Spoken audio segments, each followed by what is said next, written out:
Oh, redder than do we have signs of life? Oh, redder than. We do indeed. Ta-da! Happy Friday. How you all doing? That's a wee bit loud, actually. Let me just turn it down a bit. So, it's October. It's horror season, spooky season, whatever you want to call it. Signalis. One of my favorite games of all time. I absolutely adore this game. Love it. I'm not saying I play it every year, but it's horror adjacent. Well, no, I'll just call it what it is. It's outright horror, but sci-fi horror, really good, really fun. We're gonna play it. It's gonna be awesome. I'm going for a specific ending. I won't say too much about what ending I'm going for to avoid spoilers and whatnot, but I will have a guide open in the background just to double check there's exactly 4 things that I need to do to get the ending, which you won't really notice what they are as I do them, but we'll do them 4 things.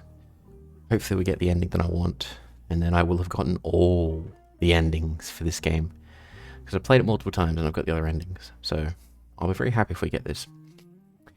Anyways. Nothing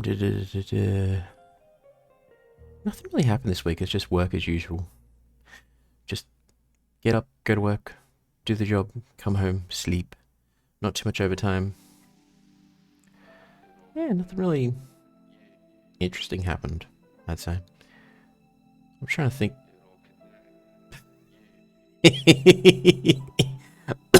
Oh, that went down the wrong way. Hey, you doing, kid? I'm kind of surprised at the color of that can of Monster, but howdy. How you doing? Thanks for engaging the boomer mode. Normally it's the white lemonade kind of flavored Monster that the boomers drink.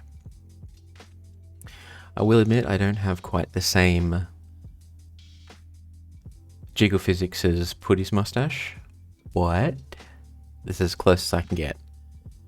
The Hunter S. Thompson glasses, the moustache, and the energy drink. Modern boomer. How you doing? How you been, kid? Let me just go. Now, baby. Nah, all good. You're the first person to ever redeem the boomer, so appreciate it. Thank you. Alright, let's do this. Oops.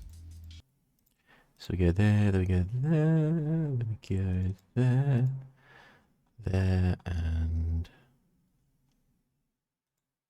just gotta wait for that to finish loading. Hit select.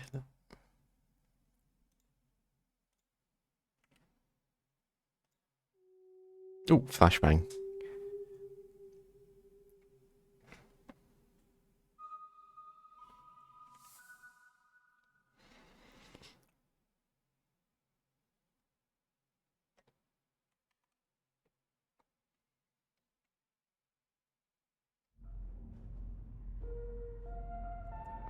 I love this.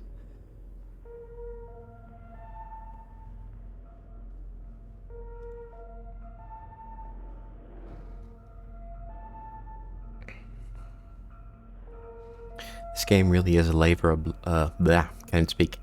This game really is a labor of love.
Elster features repair logic module.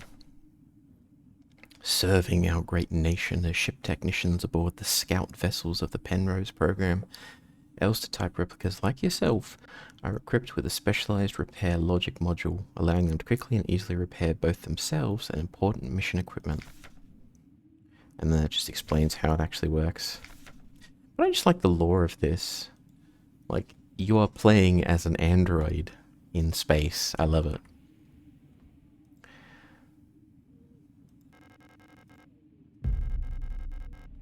But even though we're an android in space, we still have sticky tape. And CRT screens, it seems. Critical system failure, unknown planetary surface. Crew status, Aeon, no signal, Elster replica. Hard landing on surfaces, damaged critical systems, critically low. Wear protective clothing. Okay, so we've crash landed somewhere, it's freezing cold. There's two of us. We've got to find Aeon.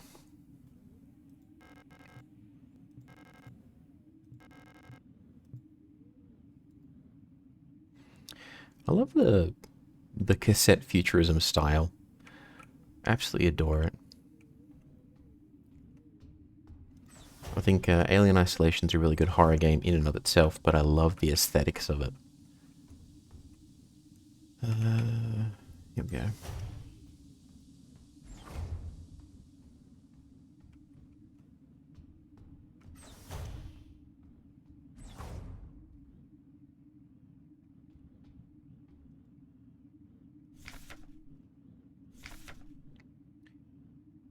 Something cryo, mess hall, wondering else just looking at the flight deck. Lost in thought, sometimes I feel. Well, that's concerning. Bloody diary pages. Hey, sir. How you doing? Thank you for the head pat. Appreciate it. How is your Friday going? Oh, I think I've said this before, but I highly recommend this game to you and Lizzie. Fantastic little horror game.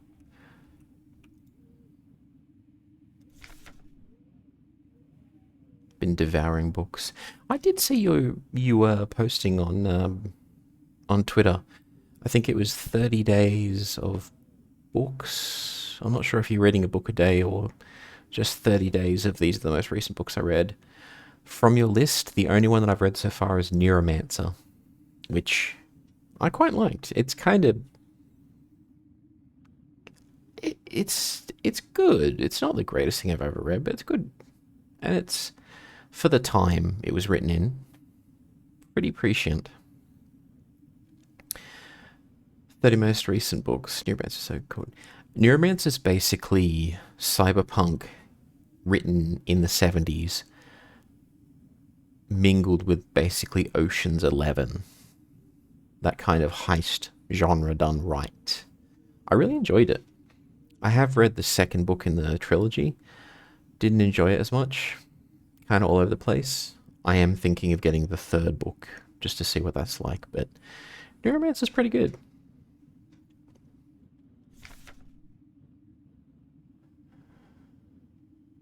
Penrose-type vessels of the Usian People's Navy are low-cost space exploration vessels deployed beyond the solar system's edge in the search for planets and moons fit for habitation or rich in natural resources to support the continuous growth of our great nation. Also have Signalis, but I'm yet to get around to it. Ooh, I definitely recommend it. Fantastic game. Fantastic. All Penrose vessels are piloted by a Gestalt scout officer, supported by a land survey ship technician replica, Elster. This partner system of Gestalt replica cooperation has proved successful in countless previous scout operations. Mutual control and support allow both the Gestalt officer and the technician replica to perform at their optimal capacity. Once the vessel is catapulted towards the edge of the solar system by an orbital mass driver, the pilot may adjust the course from the flight deck while the replica will take care of mechanical maintenance. I could actually see a future.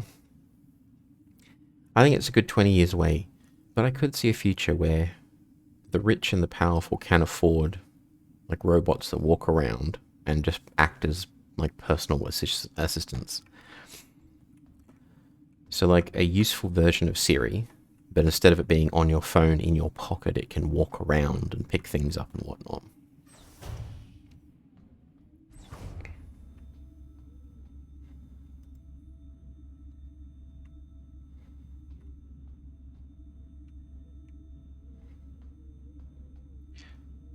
Robotics is a long way to go. I think 20 years optimistic. I think it's possible. The biggest problem is power, because battery technology is great, but it takes a lot of juice to get robots to walk around for any length of time.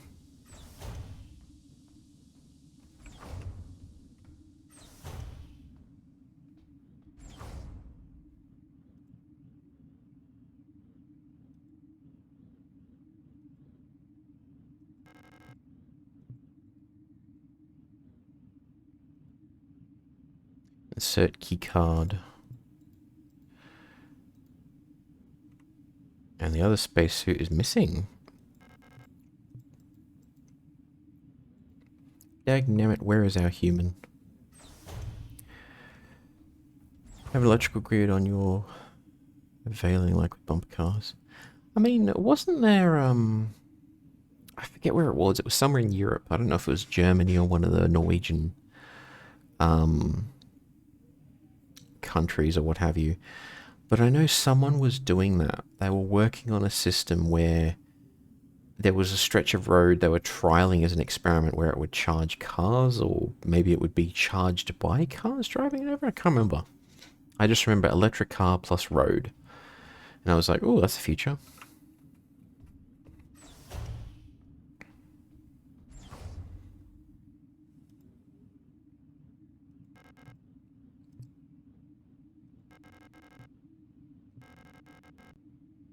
Forget the photograph.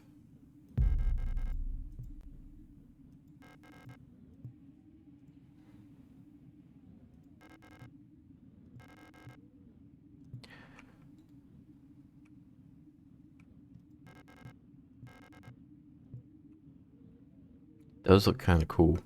I love all, like the switches and knobs and buttons. I was never really a fan of all the touch screens they put in cars and whatnot these days. Give me buttons. Give me toggles and knobs and stuff. That's the way.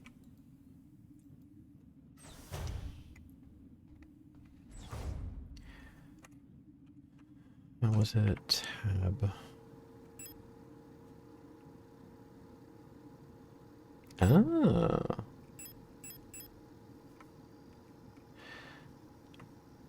What have we here? That looks like a keycard combination. I love cassette futurism. Hell yes, me too. That's one of the reasons that I love Alien Isolation so much, because it has that kind of cassette futurism style to it. I mean, the original Alien movie had it too, for sure. But the game does a really good job of it. Okay, so...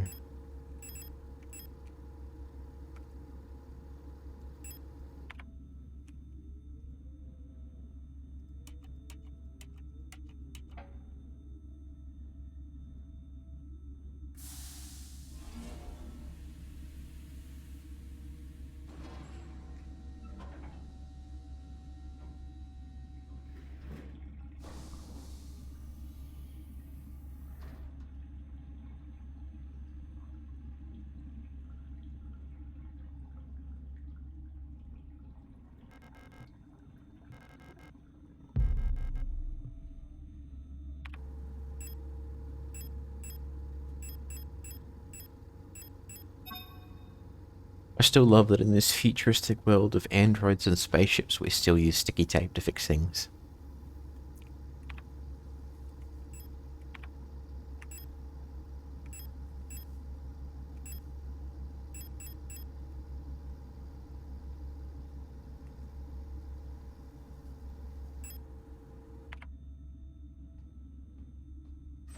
Don't leave Earth without tape. I'm reminded of the old, what Or was it Hitchhiker's Guide to the Galaxy? Don't forget your towel.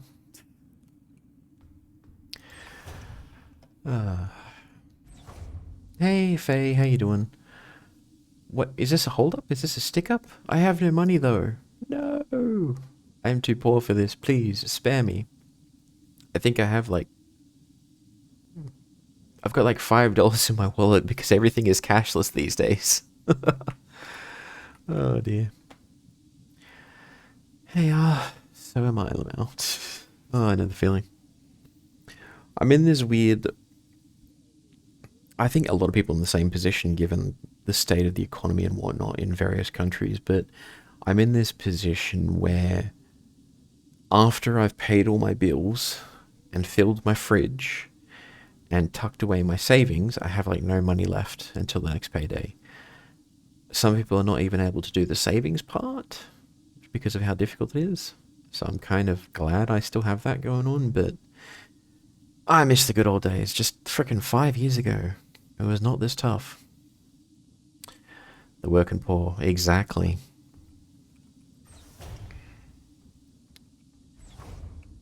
How you doing, Faye? What's up? What's the goss?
Stressed, but it's not. It's the holidays. That's not. Ah, sorry to hear that. Hopefully your situation, whatever it is, improves and you de-stress. Shouldn't be stressed on the holidays, but sometimes you can't help it.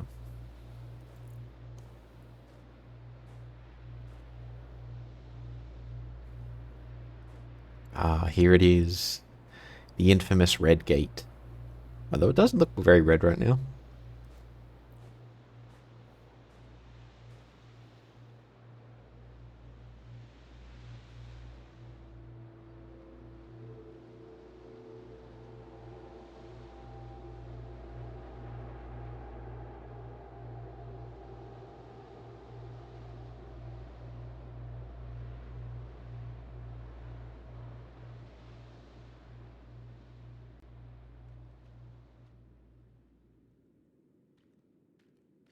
Wait. Found shelter here from the blizzard. No point going up. Things back aren't so great, so yeah. Yeah. Well, I think we're all beaming you some good vibes at the moment, Faye. Hopefully your situation, as I said, improves and things turn around. That's all I can say.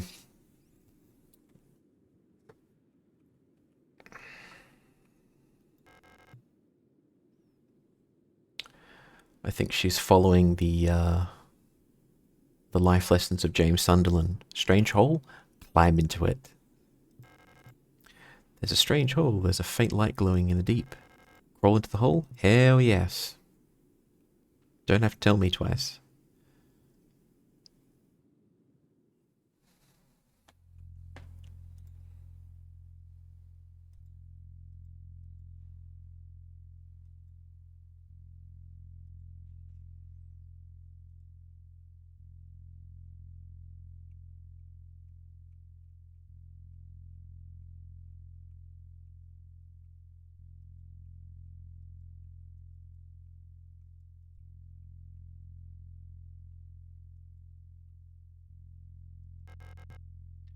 Heavy safe box wrapped in chains. We'll have to have a look at that later. Is there much of a learning curve to the movement and perspective combat in this game? We're going to be starting next week? Oh, hell yes, yes. I want so many more people to play this game and enjoy it. I absolutely adore it, so I'm very happy to hear that anyone is going to try it. In terms of learning curve, no. You'll see in a minute or so when we have our first encounter, but it's basically just aim, shoot, and the kind of Resident Evil style mechanics of just stop, stand, shoot. Resource management. There's no limit on how many times you can save, which is good, so you don't have to worry about ribbons and typewriters and stuff, but otherwise it's kind of like early Resident Evil games. So yeah, definitely you'll pick it up very quickly. Dark pictures of a coastline and an island. Are they photographs?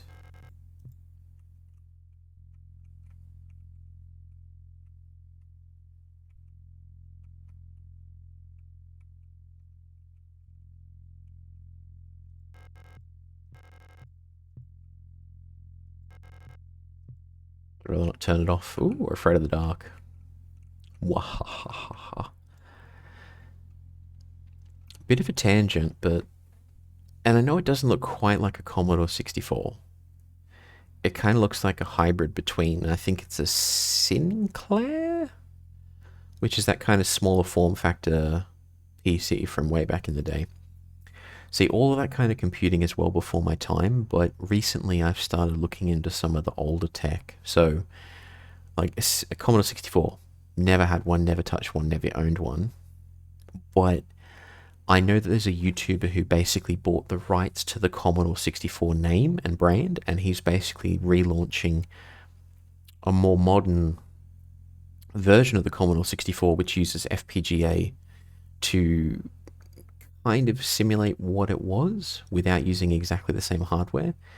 And I'm actually looking at that going, ooh. Like, I'm actually interested in going back and trying older computing. Even though I probably wouldn't have much of an actual use for it. Like, yeah, because I didn't grow up with a lot of video games like that when I was young. I didn't really start playing games until I was in my late teens. Just couldn't afford consoles and whatnot. Or computers for that matter. So my very first game console was a Game Boy. And then after that, I didn't have anything until the PlayStation 2. I think the PlayStation 3 was had come out, and then everyone was dumping all the PlayStation 2 stuff for cheap, so that's when I finally got into gaming properly, was PlayStation 2. So that's like my first real system, if you will, that I spent a lot of time with. But yeah, I just keep finding myself thinking, wouldn't it be cool to go back to an all-in-one computer like a Commodore? Just plug that in, very simple, you can only do certain things with it, you can't mess with it too much. But then I've just got to wonder, do I have the rose-tinted glass? Perfect timing there, Ashrafel. Welcome. As I was saying, do I have the rose-tinted glasses of nostalgia on, which is making me think about the new Commodore 64 that's going to be released? Or they're taking pre-orders for it now, I think it is. I saw that a mate of mine is really into retro PCs and consoles. I think the oldest computer that I have in the house is a ThinkPad from like 2007. I actually bought it just before COVID. And yeah, that's like 2007, 2008, I think it was, and that was rock solid for years. I was using it just tonight actually. It's still kicking. I just had to do something work related real quick. So I just pulled out the laptop, tethered to my phone for a second, and bang. There's stuff like the Pico 16, which is purely artificial emulated 16-bit game system you can run simple games for. True. I think I downloaded like all of the Commodore 64 games a while ago as just an archive, with the plan that I could emulate them on my desktop machine and just have a play with them. But there's just kind of a romance to physical hardware, I think. 16-bit is a sweet spot for me. On retro, 8-bit is just too basic. Yeah, I can see where you're coming from there. Yeah, all of this long tangent was just because I'm like, ooh, look at this cool machine over here. I love it.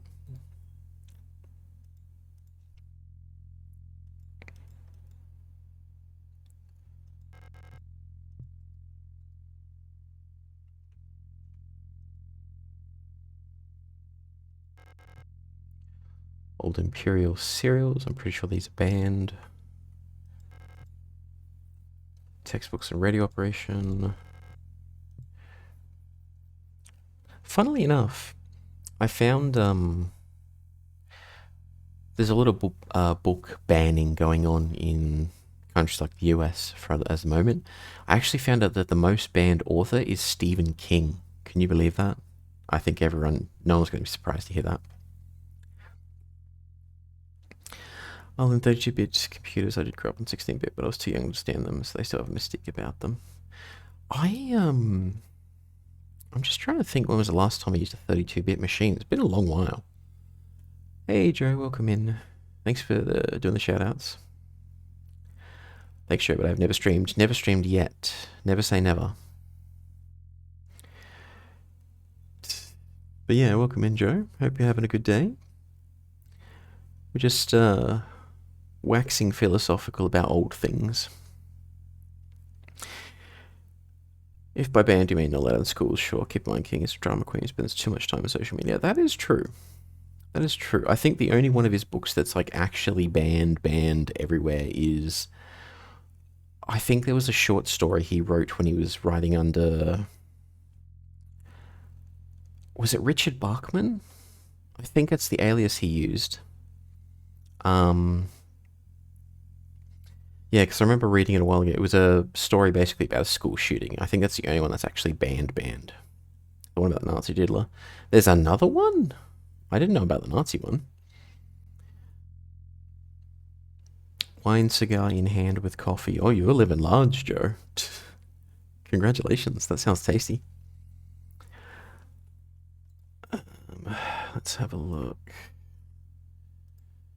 But speaking of banned books, The King in Yellow. Yeah, the school shooter one. Yeah, that's it. It was part of a collection he wrote under the pen name something Bachman, I think it was. And I think that's the only one that's actually banned. Because it's just a rather controversial subject matter. That's a wild open to a book. Absolutely. There's this brief period in all sorts of media and technology where it's gone beyond the really fundamental prototype. Reached a stage where everyone's taking wild directions to see what can be done, but before everyone has figured out standardized, accepted approaches. That's the kind of phase of love. Yeah, I agree with that. If you think back to Android phones as an example, those, or just mobile phones in general, they used to be so wild. You'd have removable batteries, you'd have cameras that would swivel around, you had Blackberries, you had phones where you could slide them open, the keypad would be underneath, full physical clicky keys. Nowadays, they're all identical looking rectangles. Even Samsung is just making their phones look like iPhones these days. And Apple iPhones are just looking like older iPhones. I think the Pixel line, the modern ones with that kind of visor, that was like the last new-ish approach. And then Pixel's just been copying the same visor design the whole time.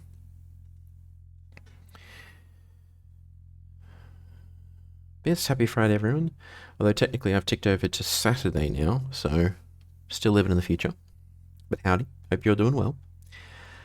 The King in Yellow is really interesting. It's basically a book that doesn't really exist. It exists, but it doesn't exist. So there's a story called The King in Yellow, which is about another book which is like forbidden and it supposedly doesn't exist, and anyone who reads it goes completely insane. And it's really interesting to have it introduced in this game. Lost a flip phone many years ago during a hurricane. It was like outside my front yard with a battery left and missed calls up the wazoo. Oh man, do you remember the old Nokias? I God, I remember when I was a kid, I got an old Nokia, and I had that thing for years. I would charge it like once a week. Literally once a week, and I'd just toss it in a bag for like a week and then just pull it out to play Snake once in a while when I was waiting for something. Week-long battery life, can you believe it? One day I'll live in the future. No, don't live in the future, go back. The future's terrible. I had a few Nokias, they just worked. Nokias were great because they were simple, robust, you knew what you were getting, they just did the job. No nonsense. 3310 and a 5510 or something. I know they all had numbers. Well, I mean, their phones all have numbers. But no, I mean, they all had like number designations as their names, model numbers. So you go to school with someone like, oh, I have the latest 9966. I'm just like, wait, what? I don't even remember what mine was. An ancient looking tome is lying on the table. It feels like it is calling to me. Pick up the king in yellow. Yes. Snake was the only game we had. Snake was the only game we had, and we made do with that thing. 5510 was great. It had a flip out full keyboard. That sounds kind of fancy to me. I never had none of that. I never even had a BlackBerry.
Yeah, what an opening.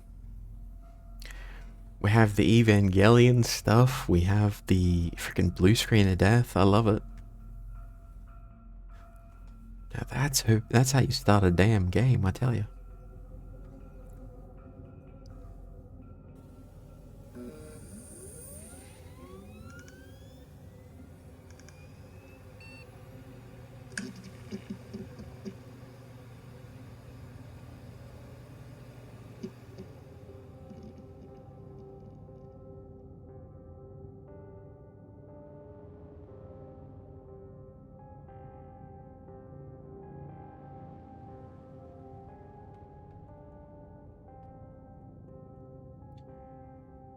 "50 input keys equals good morning." Yes, back in the old days. And then you had to do the strange emojis.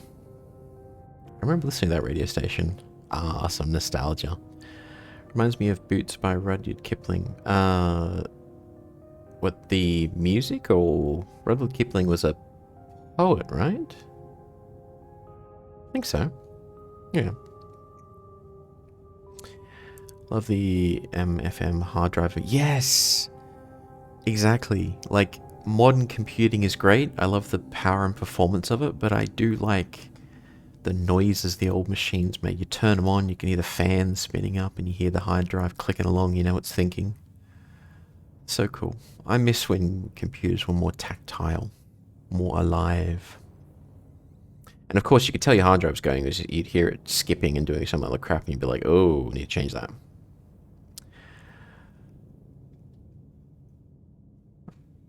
Hey, big fan streams. Oh, thank you for the follow, Mass Make. Appreciate it. Doing good. Did you ever play Ernie? I never played it, but I have seen the box art. I remember seeing the purple-haired woman who was on the cover of that game. But I never ended up playing it. Heard about it, definitely heard about it though. Lily, how you doing? Happy Friday. Hope you're doing well.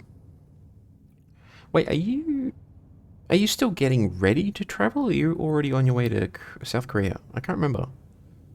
But in any case, I know I've said it before, but yeah, congratulations again on getting the placement. I hope you have an absolute blast over there, Lily.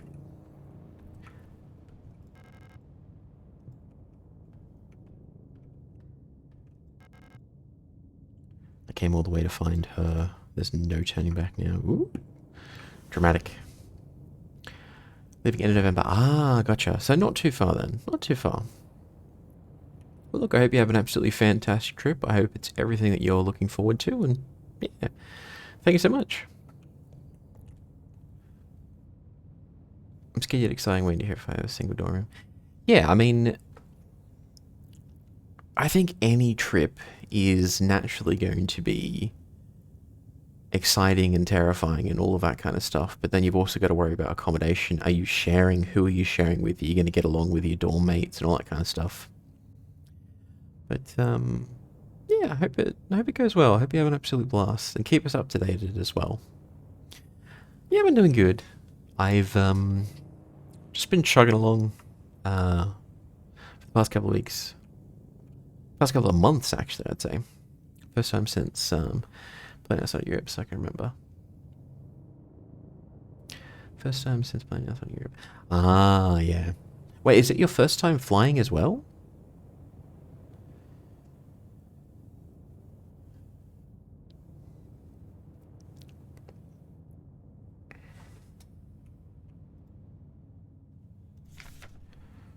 Welcome to S23 Sapinski. You've been selected or have elected to be relocated by Aeon to S23 Sapinski. Located on Leng at the frontier of the solar system, S23 Sapinski is the perfect place for a new beginning. At our prestigious redacted vocational school facility, you will learn new skills to shape your future as a productive citizen of our wonderful nation. Here you will learn all about mineral extraction, ore refinement, and munition production, helping the war effort against the remnants of the Empire. And of course, learning is not just about theory. Aeon lets you earn your share while you're practicing your new craft right at the workplace. Concerned about your family, friends, former colleagues? Ask a protector about our ration sharing plan. A portion of your ration box will be sent to a beneficiary of your choice. It sounds like a work camp to me. That can remember, yes, usually what like the fucking plague. Yeah. I hate flying. I'm a very nervous flyer. I basically just strap in and spend the entire flight praying. I'm just like, oh, just let it be quick. Whatever's gonna happen, let it be quick. Oh dear. Gotta get the day started. My daughter's birthday. Oh, I just want to say happy birthday to your daughter. I hope you have an absolute blast. And thank you so much for popping in, Joe. But yeah, I hope you have a great day.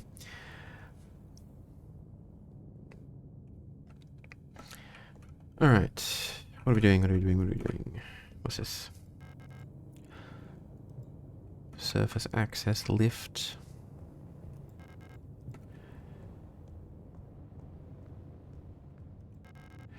Keycard with a note taped to the window of the reception. Due to staff shortages, report new arrivals to classroom 4C.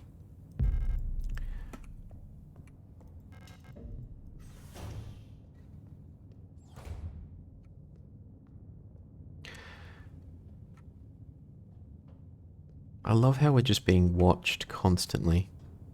And then I love also this kind of propaganda posters everywhere, which, so if you look at this, the rule of 6. Remember the rule of 6, never carry more than 6 items in your person. Property is a privilege.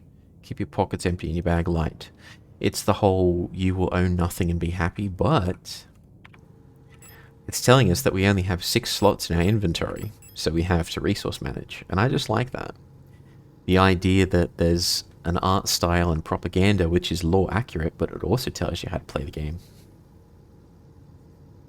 I think you streamed this game in November, but it's been a rough few months, so I'm not sure.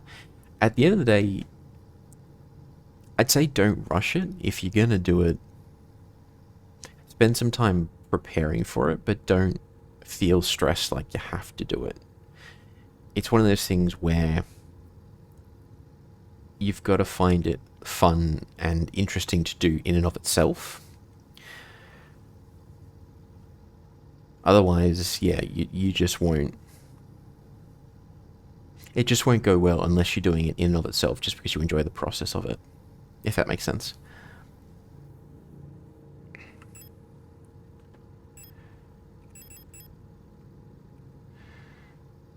Uh-huh. Now this photograph looks a little different, doesn't it? Interesting.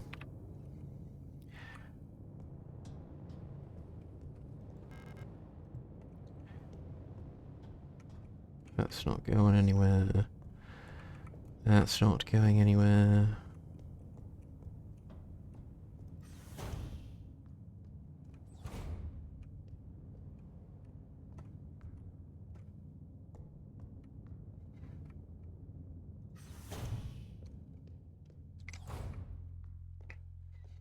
And then here's another example where you have like the propaganda poster, but keep records, protocol, everything. Remember, if you didn't write it down, it never happened.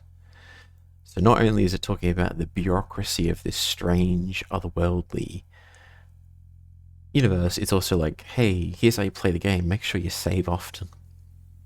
Bit of a deep dive playthrough, but I have a lot of stuff to ramble about, but I need a lot of mental headspace to deal with this game. There's a lot going on as well in this kind of game, so yeah, I totally get where you're coming from. Service request form. Protect ID of unit processing the request. Monitor towards your high security wall safe. Keeps resetting the default combination. What's the point of a whole radio code broadcasting system if failsafe can only be opened with a code in the manual? Ah.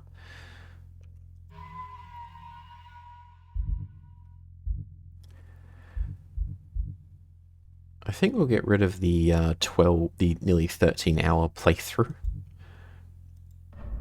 And then we'll keep this sub 8 hours one. Alright.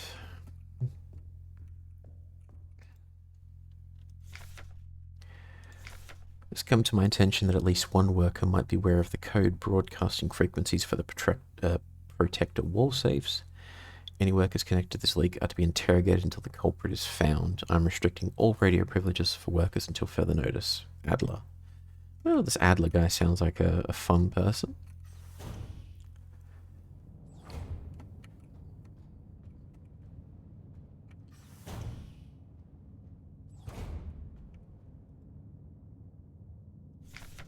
No running in the hallways. Everyone can hear you run.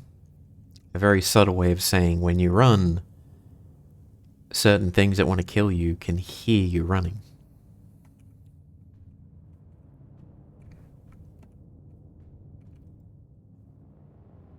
Okay, we don't actually have the code for that yet.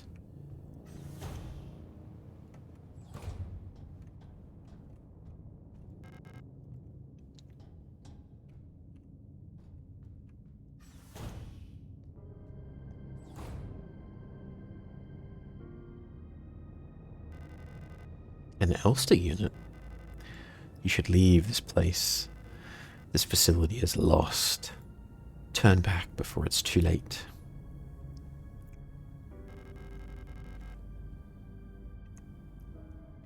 I'm looking for this woman. Have you seen her? I don't know her, but she might be one of the workers.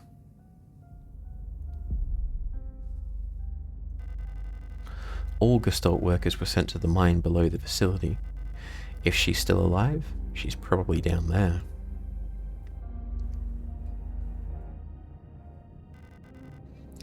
There's an access elevator to the mine shaft one level below, but you'll need an administrator's key to use it.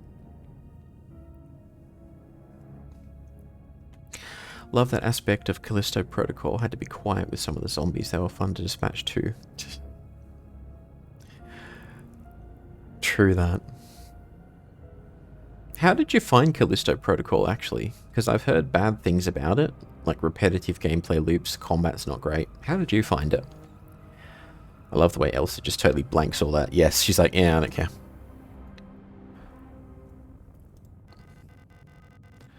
I'll be out of here as soon as the repair patch stops my bleeding. You should get out of here too. I don't know who that woman is, but she's probably dead by now. If you still want to go, good luck. Looking for space games on Steam. Oh, no. I meant, when I said, how did you find it, it was more like, how did you enjoy it? How did you... It's just a poor way of me phrasing. How did you find the game? Did you enjoy it? Was it great? Was it bad? That kind of stuff. Like all the red flags. The first person you meet says, leave this place. Everyone's missing. This person's bleeding, but nope.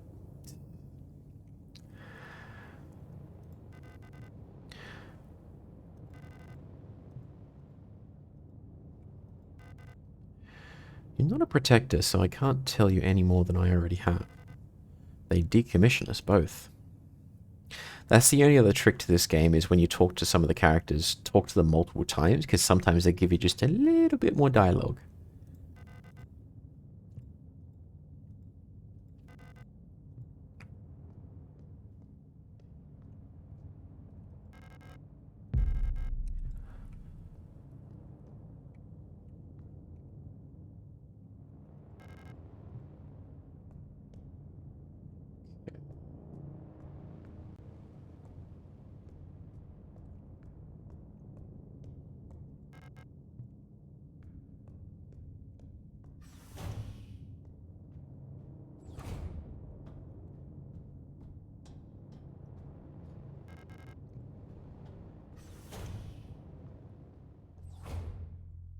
I enjoyed it personally. I can see some points with the combat, but I wasn't too bothered by it because it kept me learning the powers. Okay.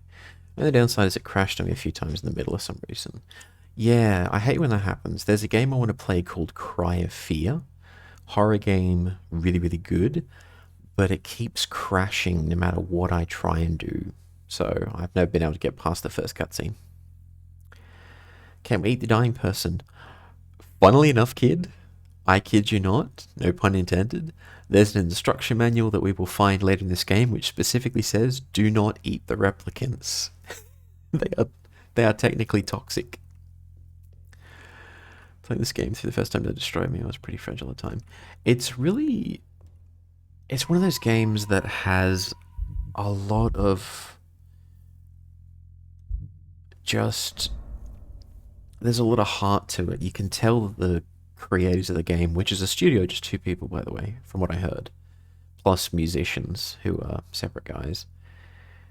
They really cared about it. They did a lot of good stuff.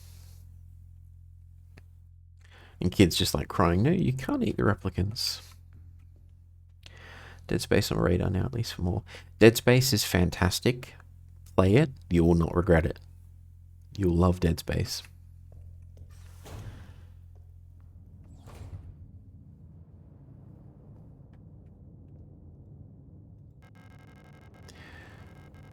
A dead Yule unit. She's in a horrible state. Infected-looking biocomponents are bulging out of her damaged shell. What happened to her that would cause this?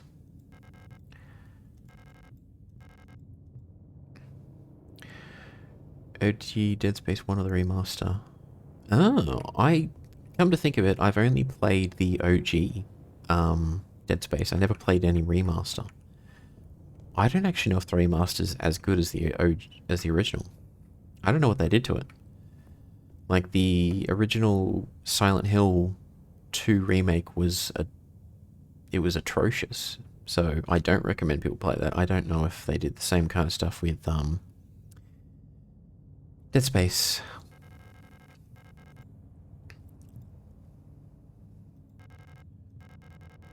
Well, that's not good. There's like dead androids in the corridors.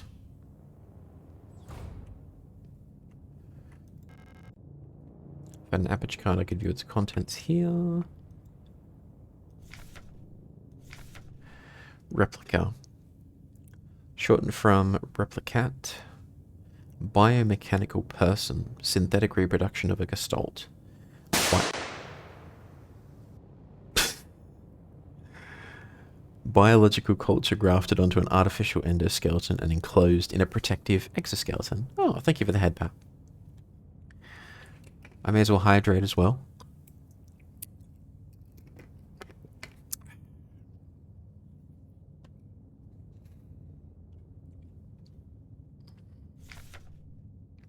Gestalt shortened from Ergestalt?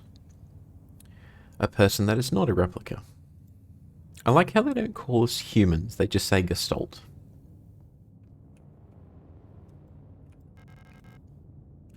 Simple first aid kit. I can't use any of these since they're not designed for replicas.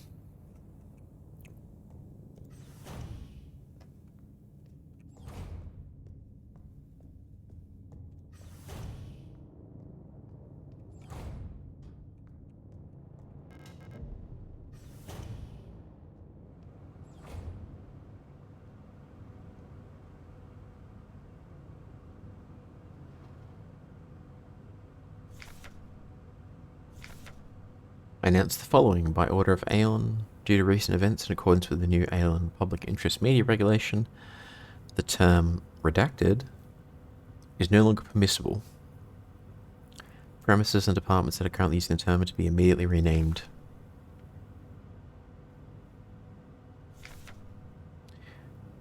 It may not be easy, but we all have to do our part here. Always remember, our language shapes our world. A perfect world requires a perfect language.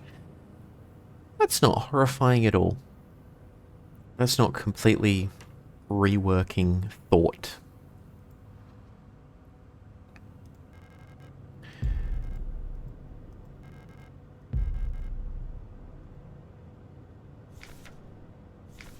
Type 75 pistol, short recoil, versatile handgun, standard issue firearm.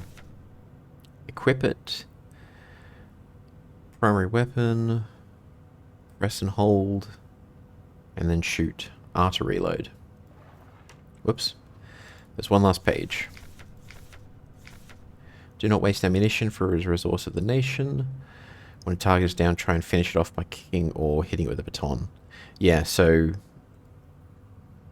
Oh, there's the third drawer. Which is empty. So yeah, basically, just like Silent Hill, knock them down, use the stompy stomp to finish them off.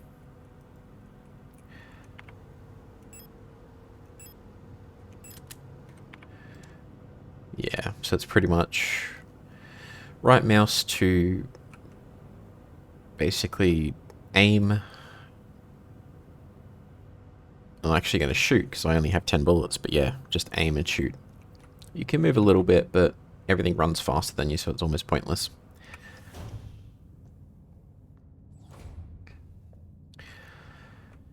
So now...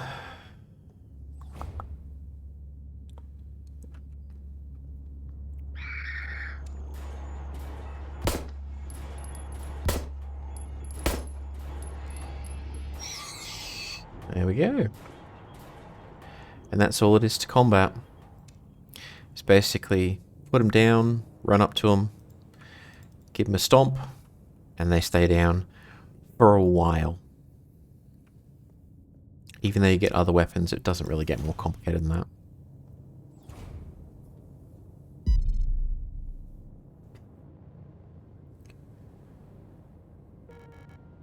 Oh, hello.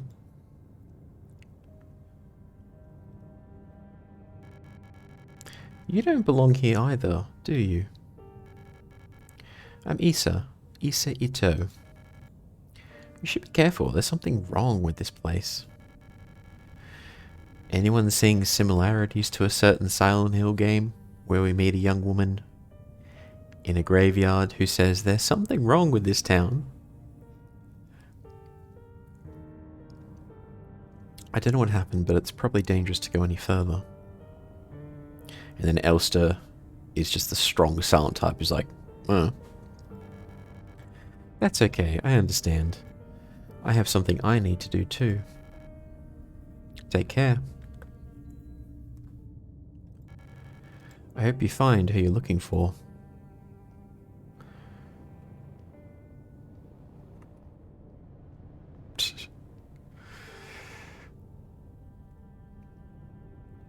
Yeah, there are so many Silent Hill 2 references in this game, it's ridiculous, but in the best way possible. It's just like, damn, I remember that. Oh, could that be that? Could that be this?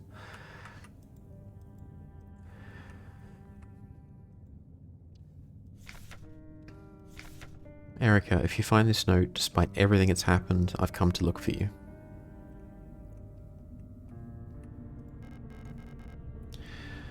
Are you planning to play Silent Hill F? Yes, I'm just waiting for it to go on sale because I don't want to pay full price for it. Too expensive.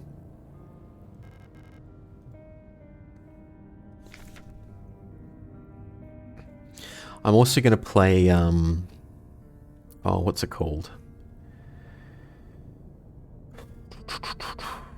Why have I forgotten? There's another game I'm thinking of getting, but I'm going to wait for it to go on sale. I can't bloody remember what it's called. Silent Hill F, and there was something else. I've got it wishlisted somewhere, but I can't remember what it was. There's another game on the radar, but that's it. Dying Light the Beast. Definitely going to play that, but waiting for it to go on sale. Don't want to pay full price for that.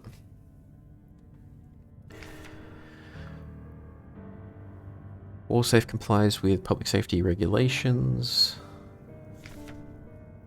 Enter the code. Press confirm. Factory default code 204512. Yeah.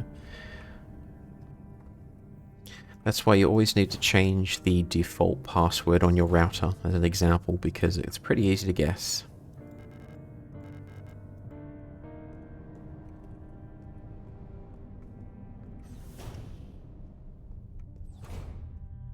Even like the red square they used to save reminds me so much of like the little red squares you find in Silent Hill 2.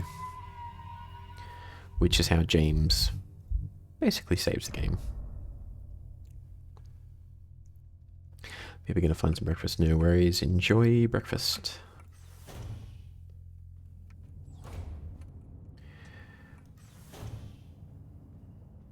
Here we go.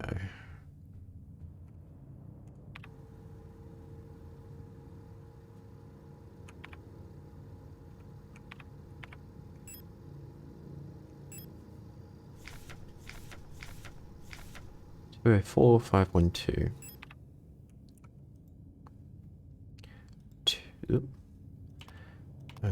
4512. Done and done.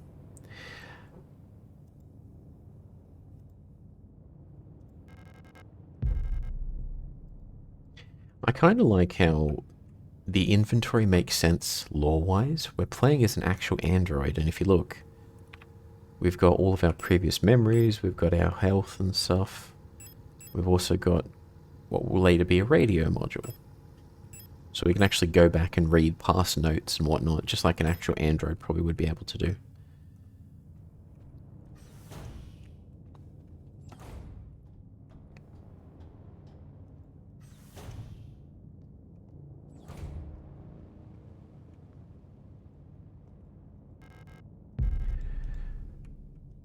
She's buggered off.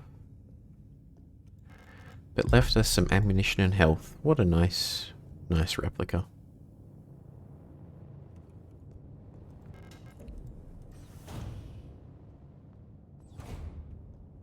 And here's another thing right out of Silent Hill 2.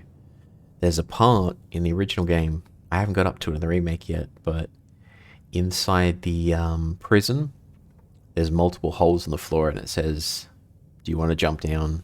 Do you want to jump down? And you have to keep jumping down to progress the story. And in this game, it's like, do you want to drop down?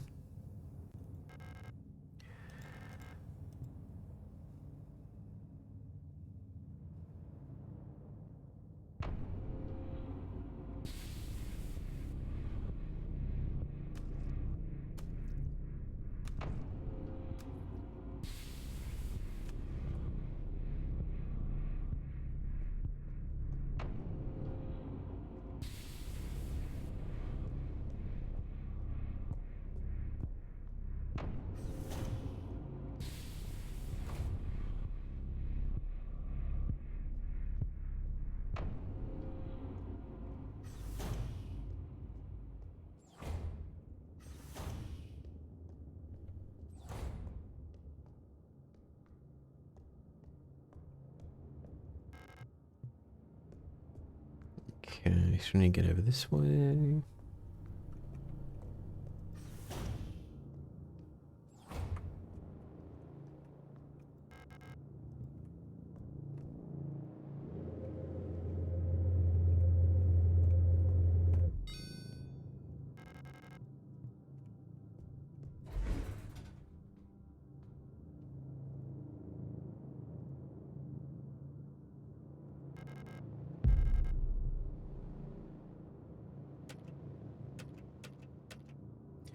Elevator controls locked.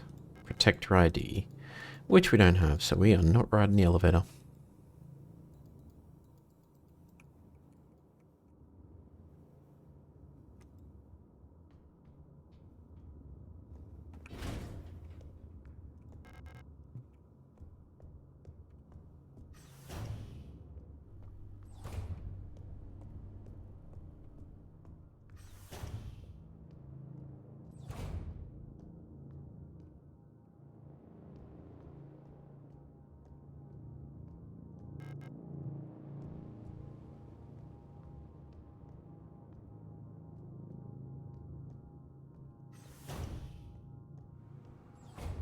Ah, actually, hang on. So I said at the beginning of stream that I'm going for a specific ending, which means there's 3 things I have to do, and I have to refer to a guide. So, let me just check that real quick.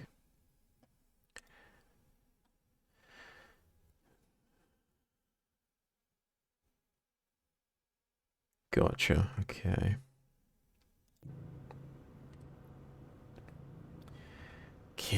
Kill 'em all. Kill who? But welcome in, how you doing? What are you trying to get? Artifact.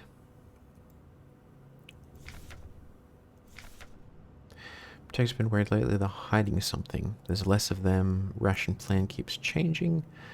Alina says I'm imagining. I can feel their fear like it's my own. What are they scared of? Oh, well, indeed. Yeah, the secret one. Well, not so secret. Per se. But yeah, I've beaten this game and gotten all of the other endings, I think it is. So now I want to go for the artifact one.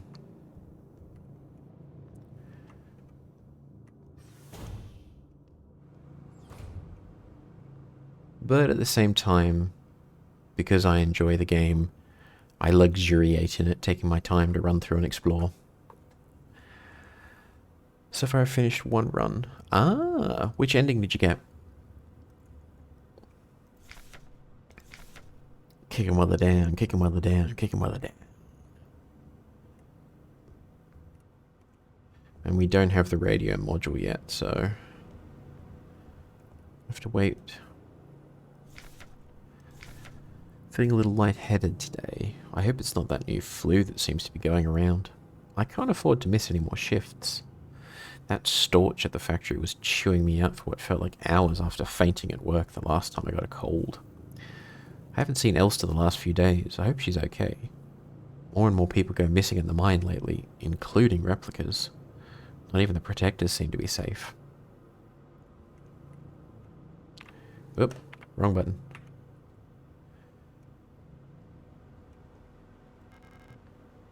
That's one of the things I really like about this, is the kind of hidden storytelling going on. You have these like coffin bunks or coffin apartments almost for all the human workers. But later on we see that all of the replicas live in these much bigger dorms. It's almost like the replicas have better social standing than the living humans.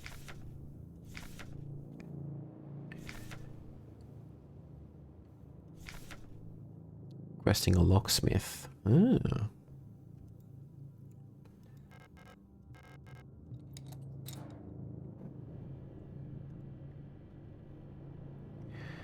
It took me so long to figure out this puzzle the first time I did it. Just stretch a bit. Promise ending. Ah, yes. I love the promise ending. I feel like none of the normal endings break the loop. I sort of feel the same as well, That's why I want to go for this artifact ending. Not only because it seems a bit different to the others, but just because I want the achievement of getting all of the endings.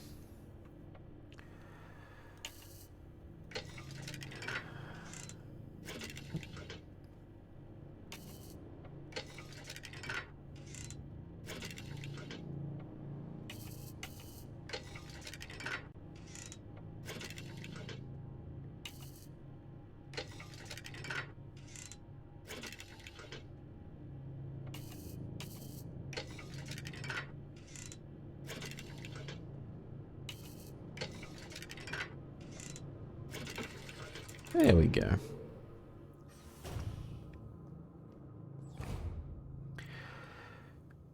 Even the death ending. I mean, even the death ending makes sense without... Yeah, it still makes sense. It's just... It really is just artifact that sort of breaks things out a bit.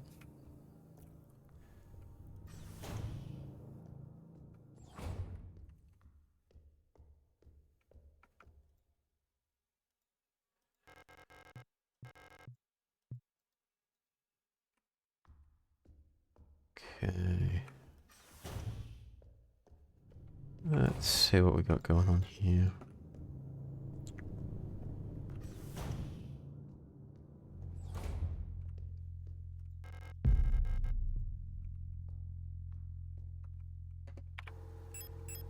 Yeah, we still got room.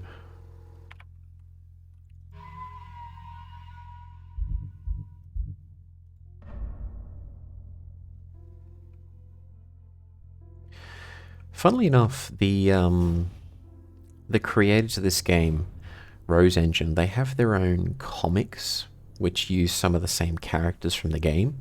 It's wildly different from the tone of the game. Like, there's a bit more comedy to it. I haven't read all of the comics, but it is kind of fun seeing some of the shenanigans they get up to from time to time. That's one of the things that I actually want to go back and read a bit more of myself, just to see more hints of what the world is like that these creators were thinking of. Like, I don't think there'll ever be a sequel to this game. It doesn't make sense for there to be one. And I don't know if they'd ever make a game set in the same kind of universe with its own unique story, just so we could explore more of it. So the comics are probably the only way to get more of our Signalis fix, even indirectly. Also have codes interrogations, we've already seen that.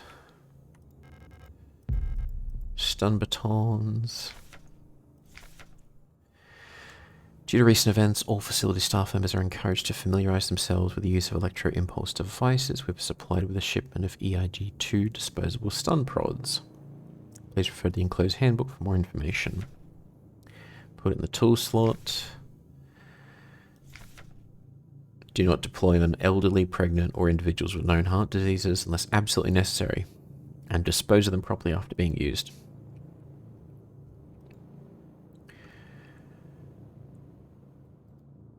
We don't have the radio yet, so we can't do that.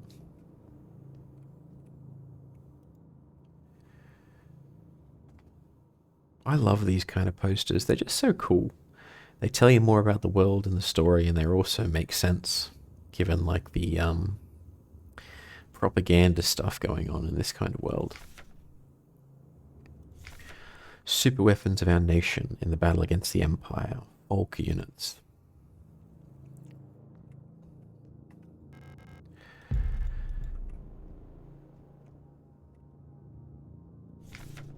Interrogation report. Wilhelm Chen, contraband found in locker. No food, 3 cycles. Michaela Wong, illegal use of Aurelio. Isolation, 2 cycles. Wolfgang Wong. Expired during interrogation. Damn. Franz Huo, obscenity to the state, passed out during interrogation. Double work shift, 2 cycles. Emil Huang, trespassing, expired during interrogation. Okay. So the androids are killing people.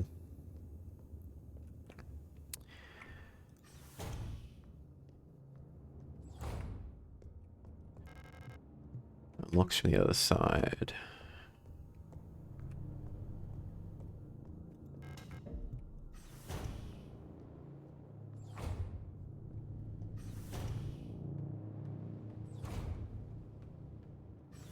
Oops.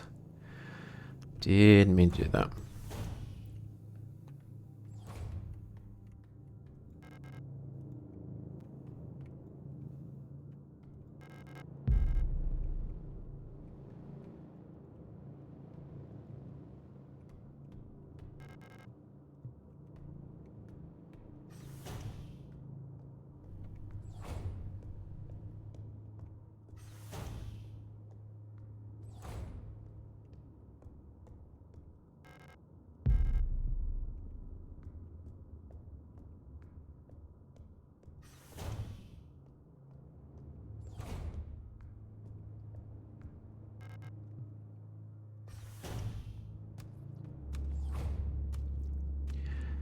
Let's not startle the cook.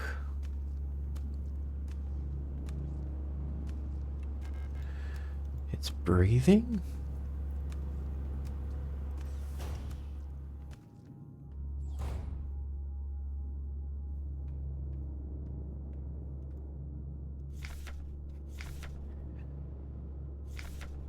Mapping module still defective and won't show any map data. Keep getting lost on the way to work and back. This is the story of my life, I tell you.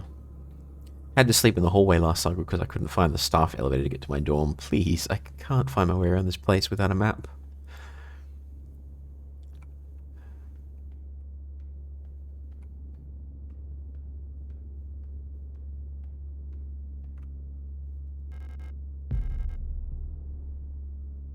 Okay, let's just nice and slow get on out of here without arousing any suspicion. I do just want to check this real quick. Yule. Simple, universal, light replica. Yule. I think all of the replicas are based on birds, and I think the names are German. I don't know what kind of bird the Yule is meant to represent. But Falk, falcon. I think Elster is meant to be a magpie.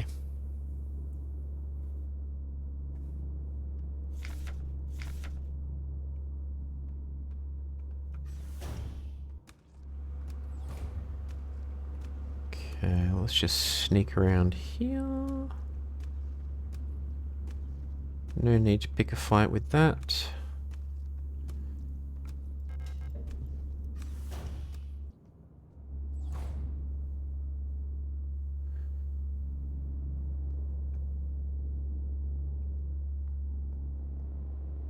We've got a couple of things creeping around in here.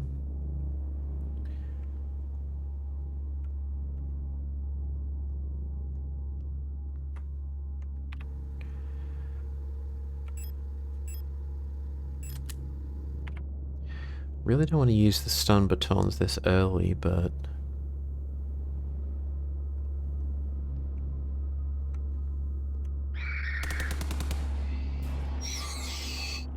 Oh, there's one right there. Hello. Whoops.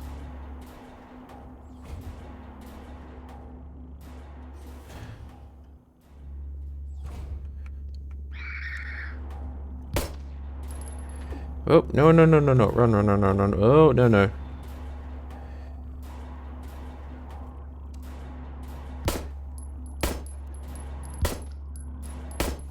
There we go. Down. Well, that could have gone much better. I think all told, we basically broke even in terms of,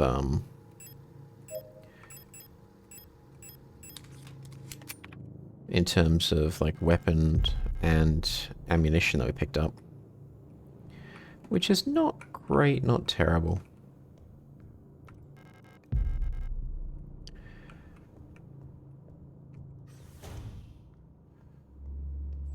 Oh crap.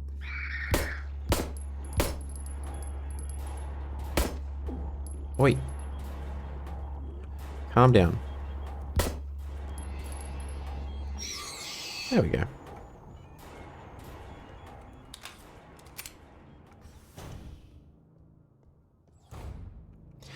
Alright, this is one of the other things that I really liked about this game, and which really hit me in the feels. So, you've got all these monsters running around, we're fighting for our life, but then every once in a while you literally just see an NPC in the environment who's just like, I have no idea what's going on, I don't know what to do. And also, look at her, she's like twice our height. I love it. Storch, you don't look like you belong here. You're an Elster unit, right? This facility is currently on lockdown. You should be here.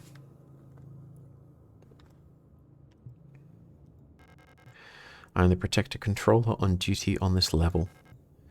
I don't know what kind of business you have here, but as you can probably see, we've got bigger issues right now. If you're looking for the Commander, I have bad news for you. She got sick, and everyone else is getting sick too. That's really all I know about it. I'm sure the Administrator knows more, but who knows where he is? I'm not going out there. I'm waiting here for new orders. Until then, I'm not taking any risks. And I think she's got like a shotgun over her shoulder. But yeah, that's the part that I really liked about this, is you've got all this insanity going on. Like, you've got monsters running around outside, you've got things falling apart, and then you've got these random replicas who are just like hiding in rooms and whatnot, just going, oh, I've got no idea what's going on, I'm not going out there. Which really does seem like you could legitimately see that happening in an emergency when something's going wrong. Someone would just be sitting in a room, just go, oh, I ain't going out there, I ain't dealing with that.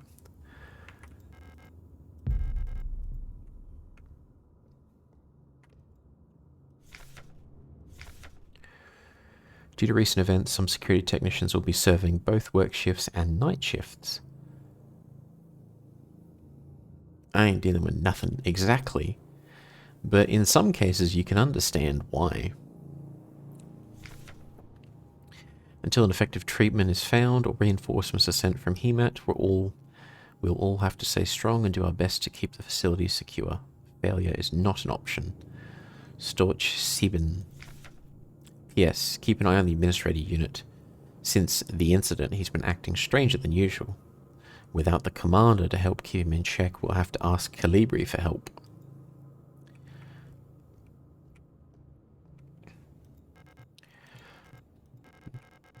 Yeah, that's about all the dialogue we're going to get out of her.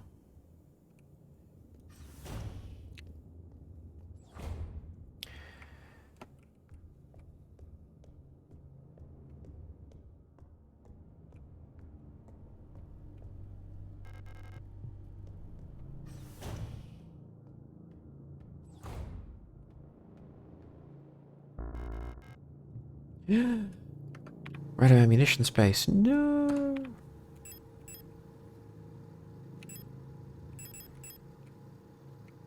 Alina Co. She is not looking too healthy. She's got all bandages all over her face. Poor thing. Alright, but yeah, we've hit our first hurdle where we want to pick this up, but we can't. I should have put the photo away, actually, in storage. I don't need to carry it with me.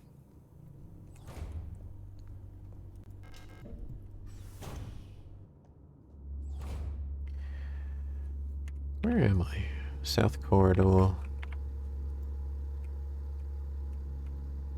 So I could go straight and then to the left to get to storage. Okay. Not the end of the world. And there's two of them. That's not great.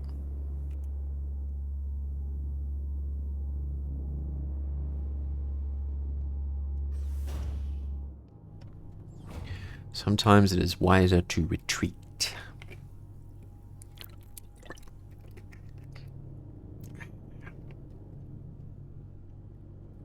I probably shouldn't tempt fate, but I'm actually surprised my internet is holding out as good as it is. Normally I have some trouble by now. Or at least I have the past two streams.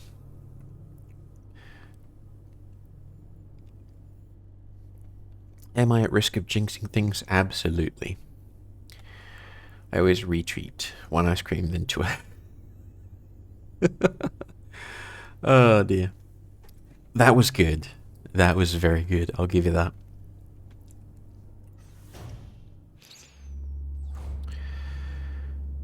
I think we're going to take a hit no matter what we do.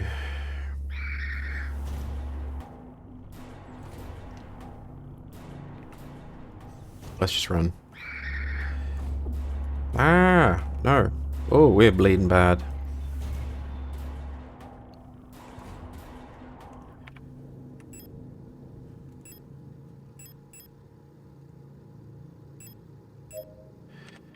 So let's heal up.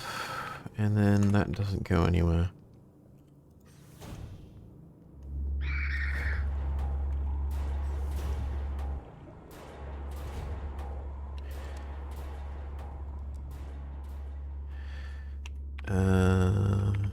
Yeah, let's just run past it. Oh, there's two of them.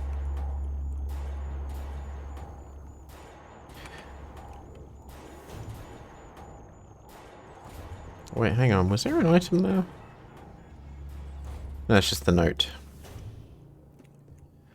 Okay. There we go.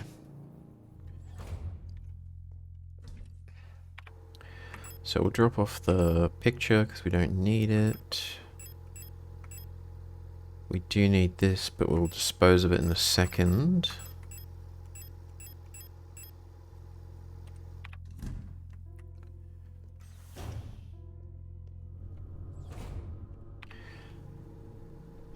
Actually, we can dispose of that right now. What am I saying?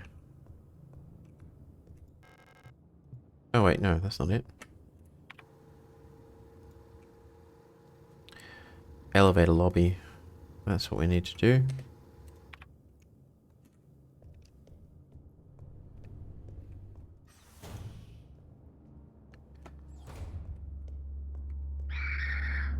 Ah, no.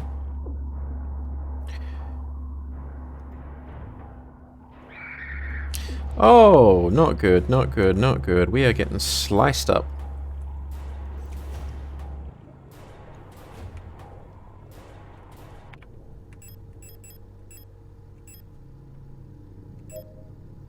I'm actually surprised how badly I'm getting sliced up this early on in the game. Alright, so... where did I put the dang key?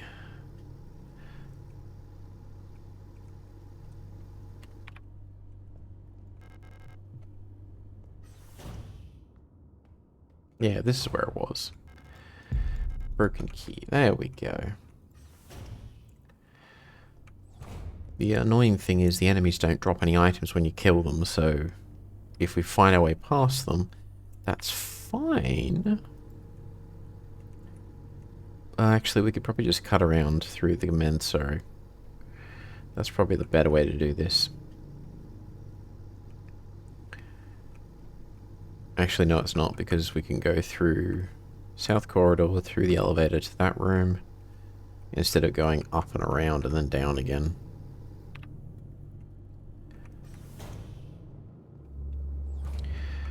And why are they always walking towards us? That's the question.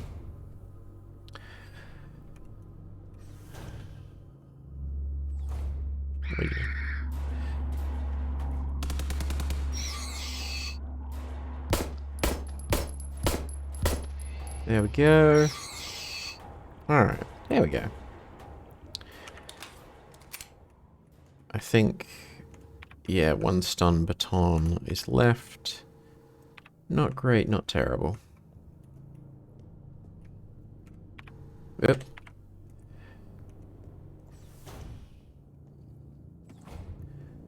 And then I think it was this one.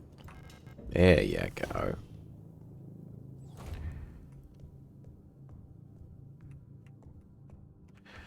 This is that elevator shaft, right? Mine shaft A access.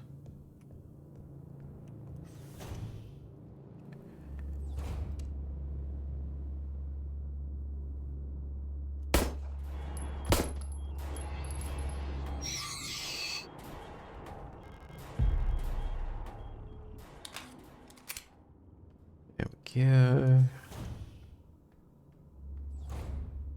just slowly.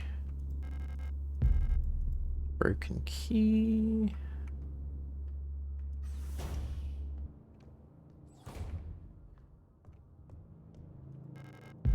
Stun baton, and then we can actually combine that to get one extra spot in our inventory.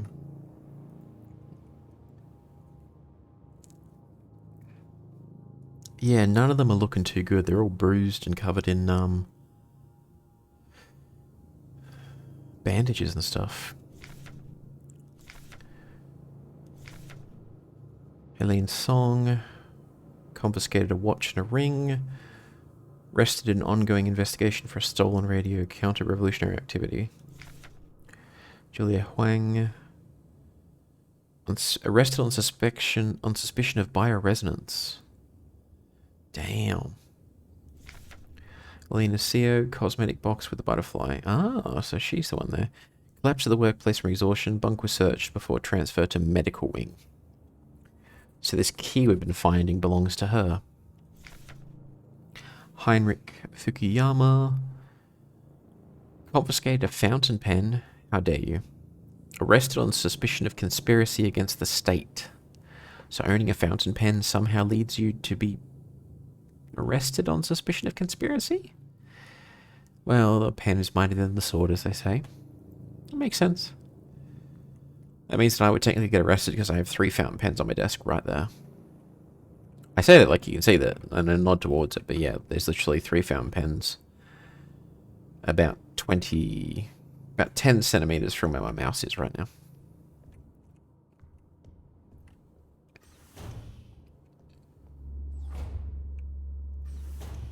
And of course there's one right there that's going to kill us. Oh, nope, she spotted us.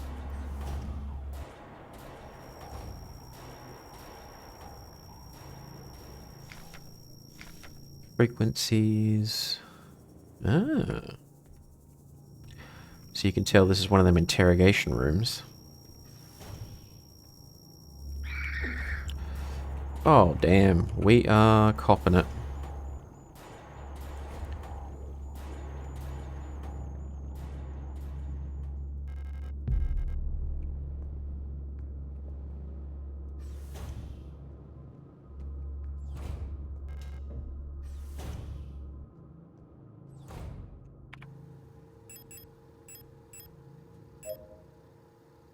I think we're like nearly dead at this point.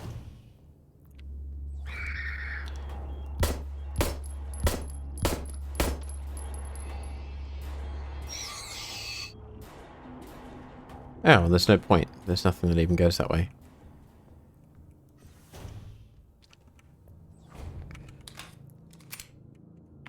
And the annoying thing is we have no melee weapon, which means when I run out of ammunition, if I don't have stun batons, we can't defend ourselves. All we can do is run. Where do we need to go? The butterfly box is here.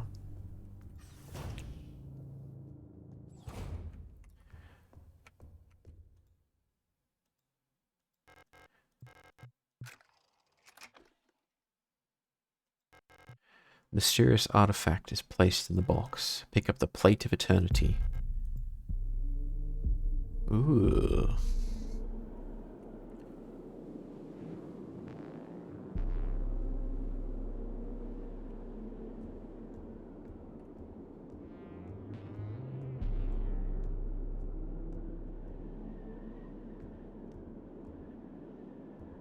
Landing station.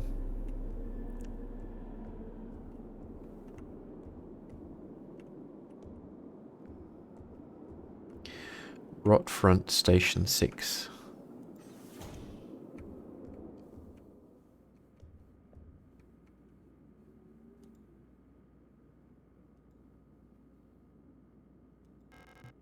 Replica radio module, will you take it? Yes. Transmissions between 50 and 250 kilohertz.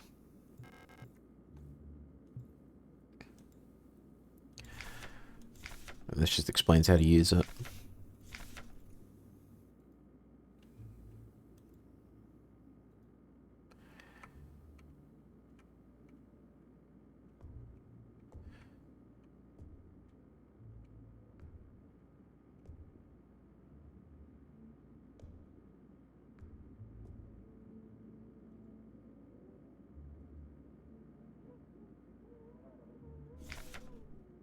To Radio Officer Yeong, Station 6. Dear Iris, I hope both you and Ariane are both well. I've spoken to the officials at Aeon and they've agreed that it would be best for Ariane to attend school in Sector C. I have a spare room she can stay in until she graduates. I know you two are inseparable, but we both know it's best for your daughter if she receives a normal education in the city. Love, your sister Camilla.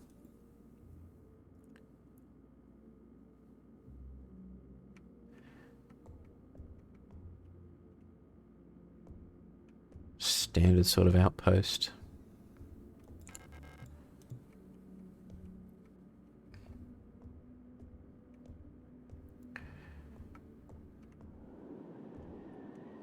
Is there anything else we can explore here? And we can't get into the living quarters, it seems.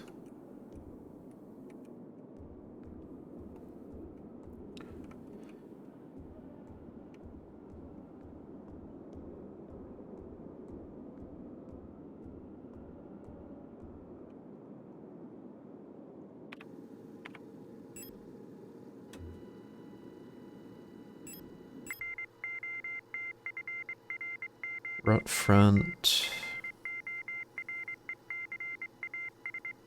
Forecast.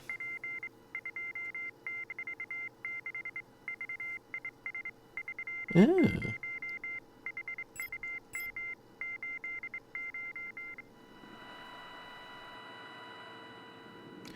So it did say 160.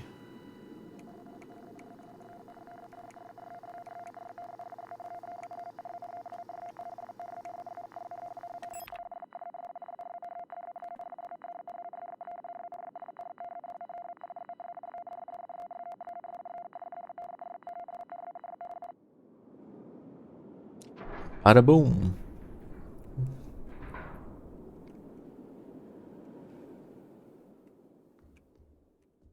So now we have a radio.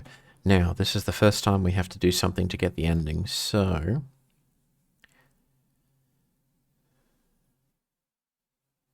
Where do I need to go? Just checking something.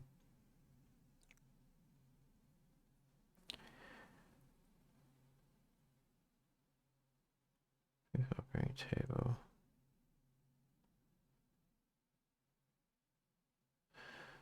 Okay, go to floor 3.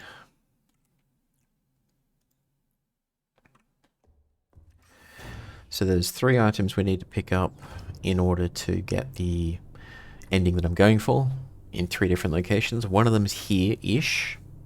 So I just need to double check to make sure I don't miss my window of opportunity.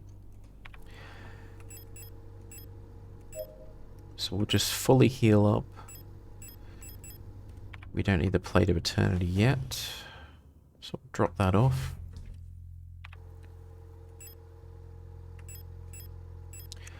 So we have 13 bullets, 2 stun batons, and a dream. Not great, not terrible.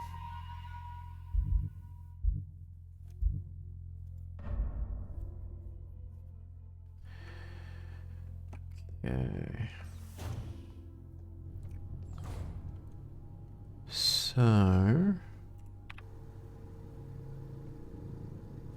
we need to head... to... where do we need to head? Elevator control... wall safe, that's where we need to go. Right over here. Now we remember from the interrogation list... oh.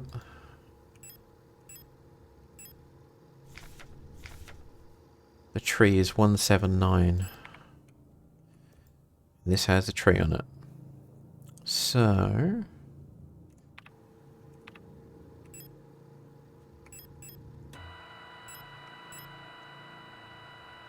tune to 179. And then what do we get?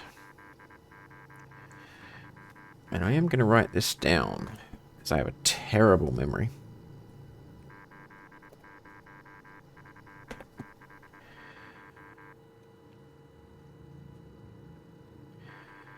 So 8, 0, 3, 6, 0. So that should be the passcode for the safe.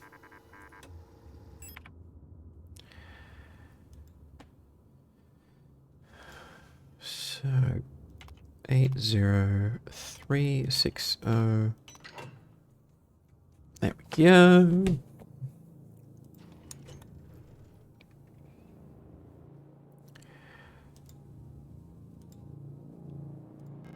And voila, identification card.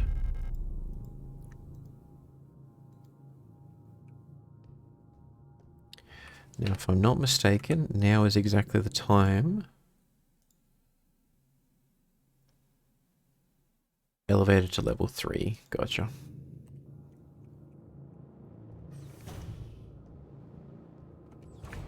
So let us save.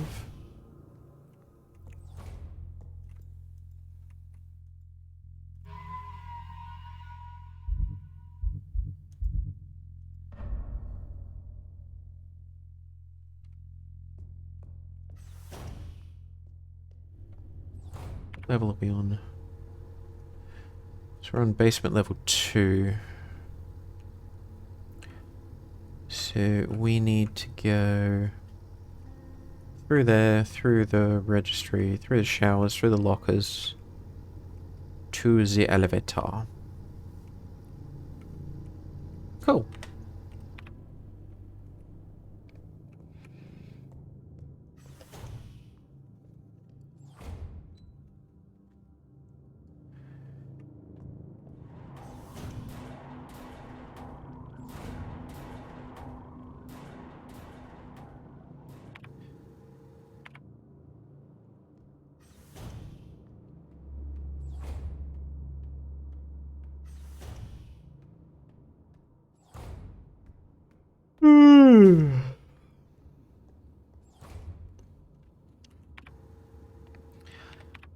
Then we go around here.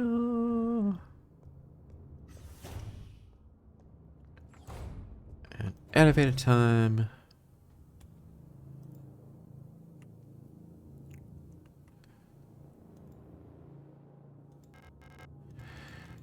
Use the identification card.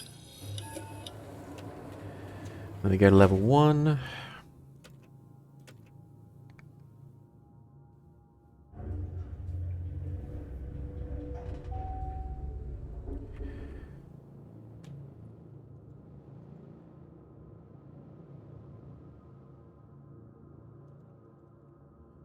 And then we need to manually open the doors, don't we?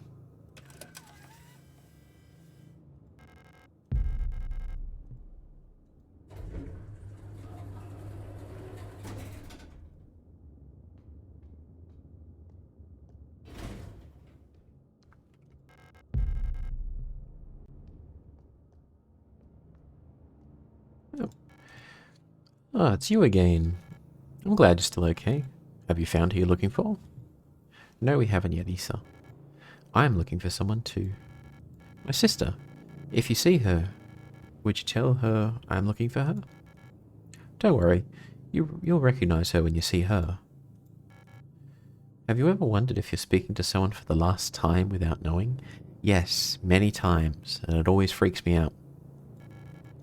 I wish I could go back, so I could say something else. I think they must have had like a fight or something, and then they've just stopped talking, and then now she's panicked. She's like, I can't find my sister. Where's my sister? This place is very strange, isn't it? I wonder what happened here. But it doesn't really matter. You don't need to worry about me. I can take care of myself now. I can't keep relying on others. That's why she left me, after all. I'm sure of that now. Let me just get the silence. Fair enough. So that's locked. That's locked. There's another bloodied replicant up there, so I think Issa's been defending herself, which, you know, as you do.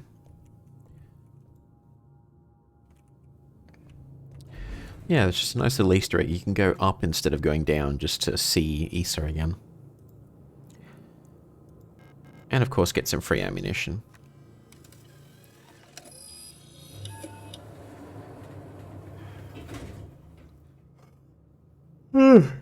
So that's level 1. We were just at level 2.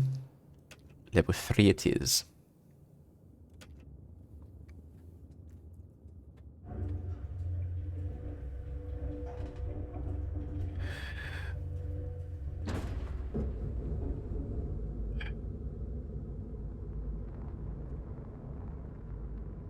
Huh.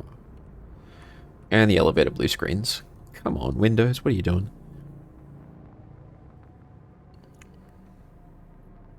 Card impounded. Contract administrator.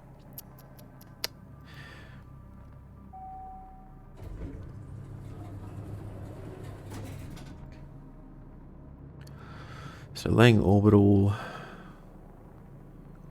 Multiple levels, and then there's the mine. So workers, hospital wing, personnel, protectors, operational command.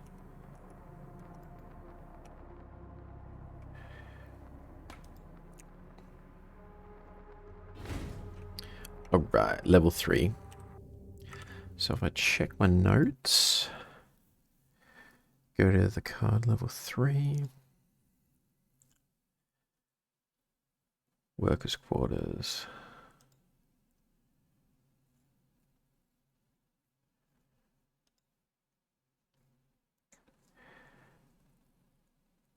Isolation room. Oh, hang on, I've done the wrong thing. I thought it was supposed to be in workers' quarters level 3. No. I need to go back. Okay. Okay. So, let's go to... we need to... We'll quit, we'll go back to the previous save, we'll do the thing I missed, and then we'll just redo this. So, return to main menu. Jump back in. We're going to continue. Workers' quarters. Okay, cool. So, I've got the card that I needed. Perfect. So, if I just check these notes again. Isolation room.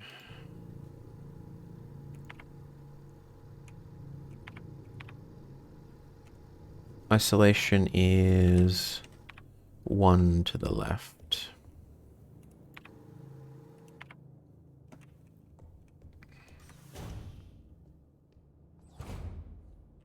So, what we need to do apparently, set the radio to 9700.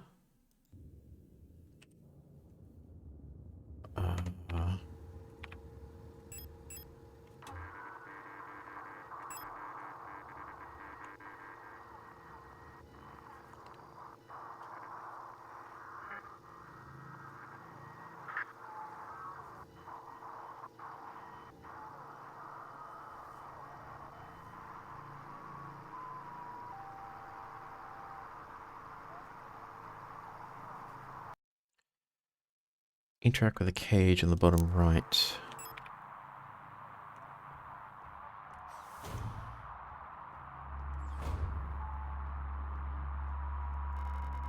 Key of love. There we go.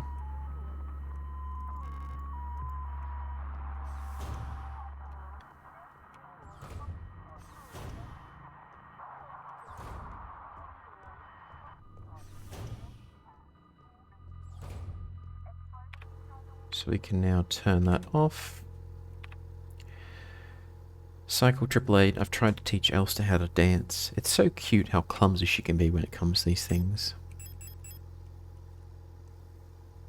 Before I met Elster, I never believed I would find someone I could fall in love with like that. Oh, that's so nice. Alright, so we need 3 of these keys to get the ending that I want. The first one's here, the other 2 are later in the story. I almost missed it, so I'm glad that I questioned. So we'll drop that off, and then we'll proceed as normal. So let me just save. And then we'll just speed run the part that we just did and get back to where we should be. Which is, we want to go... Yeah, we want to go that way.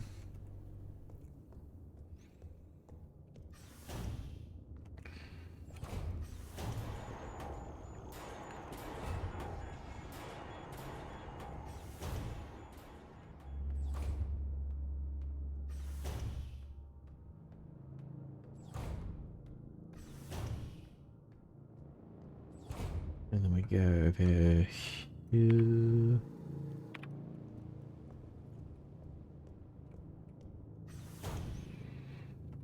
And then we go up.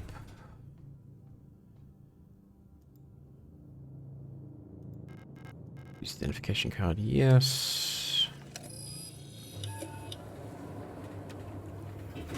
Go to level 1. Then we'll have our little chat with Issa. Grab some ammunition. The ammunition in this game is so sparse that it does make sense to sometimes backtrack to a room just to pick up one box of the stuff. Like in other games, you'll be just like, yeah, I don't need it, I'll ignore that. This game, no. One box, go back for it.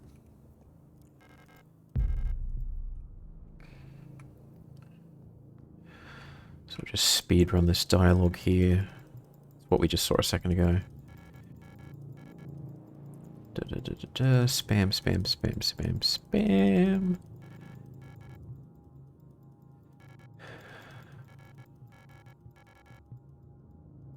And then silence, yeah. I don't think it'll have any effect on the ending that I'm going for if we did or didn't talk to her, but I just wanted to get it out of the way. Just a nice little thing that we could find. So, card in. Now the game obviously wants us to go to the mine shaft, so let's go to the very bottom. And of course, nothing could possibly go wrong.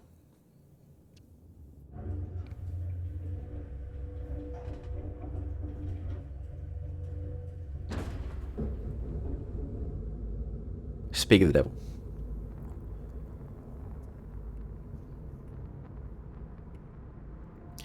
Damn you, Windows! Blue screening on me again.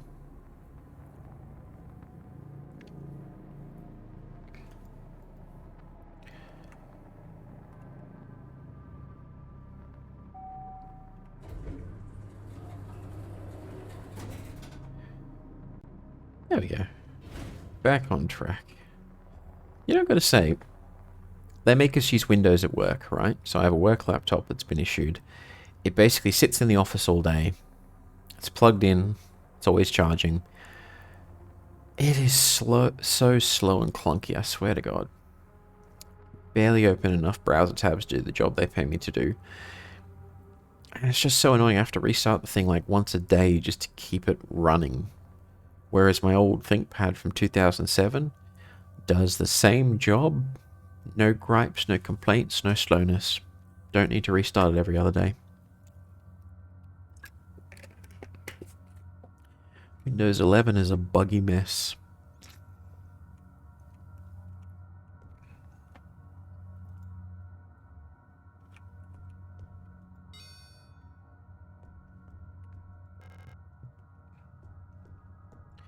Ooh, is that a shotgun I see? It is. I look forward to shotgun.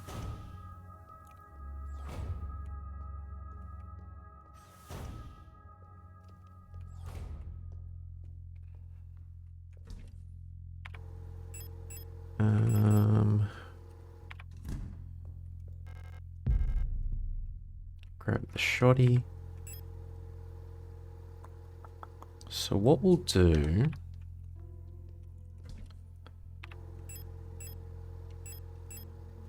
We'll store the pistol for now. And then we'll stick to using the stun batons just to get us through. And then that'll mean that we use the shoddy in case we need it.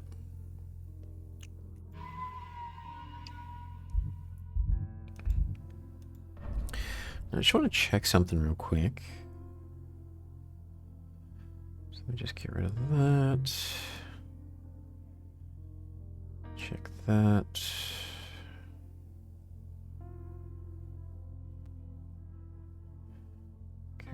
that.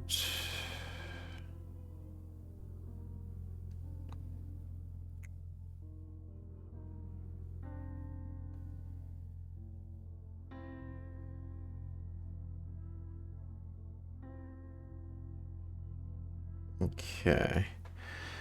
Alright. Let's keep on keeping on. We'll keep going until we find a good stopping point, and then I'll wrap it up because it's nearly 2 a.m. I don't have any particular plans tomorrow. I'll just wake up when I want to wake up. Take it easy. I think the only thing I've got planned for tomorrow is I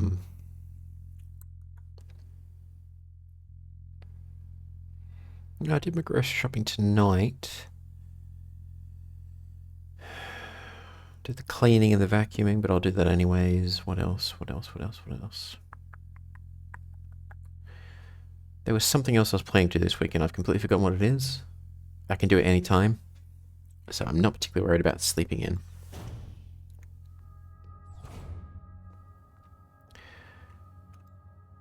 Oh, I love this. I love the older technology, the old school keyboard, CRT monitor. It looks like a DVD player, but it's a floppy disk drive. Love it. Absolutely love it. I see why people get into retro computing, to be honest. And now I'm tempted again to get that C64 I was talking about at the beginning of the stream, which is way too expensive, and I can't justify it, and I shouldn't get it. There's a little voice in the back of it that just goes, buy it, buy it, you'll know you want it. But then it'll probably just end up sitting on my desk doing nothing for years. And be a waste of time. Because I was all like, oh, I should get a Raspberry Pi. I can do all kinds of cool stuff with that. And there's a Raspberry Pi sitting on my desk right now. And do you want to know what it's doing? The plan was to either turn it into an open source router, or to turn it into a kind of homebrew NAS, so network attached storage. Because it's got 4 USB ports. That's enough to get 4 drives on it. It's got an Ethernet jack, so you could plug it in. Runs off a wall outlet. It runs off a laptop. You can plug it in through a USB cable from a laptop port, and the USB is enough to power the Pi.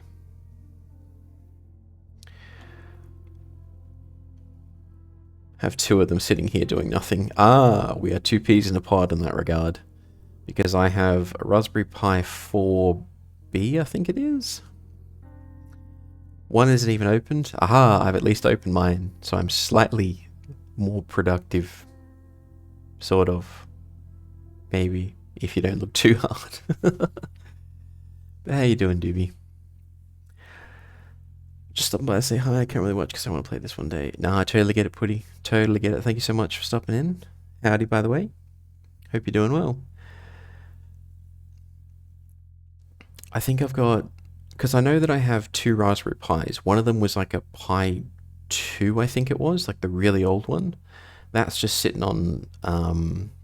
sitting next to my TV. The plan was always to use it as some kind of media server, and I never got around to it. And then I've got the 4B on my desk, which, again, never got around to using it. Playing too much Pokemon. Oh, did you get the new one, did you? A friend of mine was messaging me this morning just saying, hey, have you got the new one? I'm just like, no. I think, was it released today or yesterday?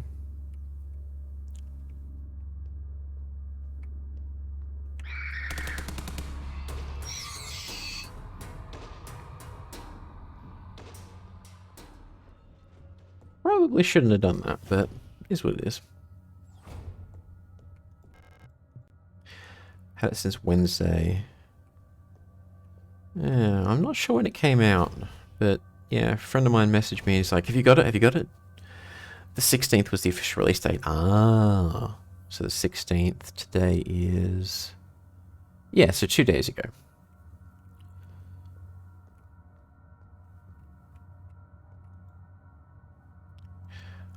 We don't have what we need yet for this puzzle, so we'll keep going. I don't know, the newest Pokemon, what do you think of it so far? Because I had a look at the trailer. I think it was the the Nintendo Direct, Mana was doing a watch along, or someone was doing a watch along, and I poked my head in and had a look at it, and I saw the trailer for the new Pokemon game. I'm just like, yeah, nah. But what do you think of it?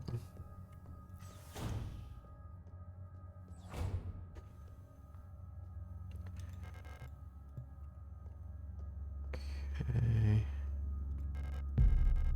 Shotgun rounds, love to see it. Bunch of body bags, that's not good.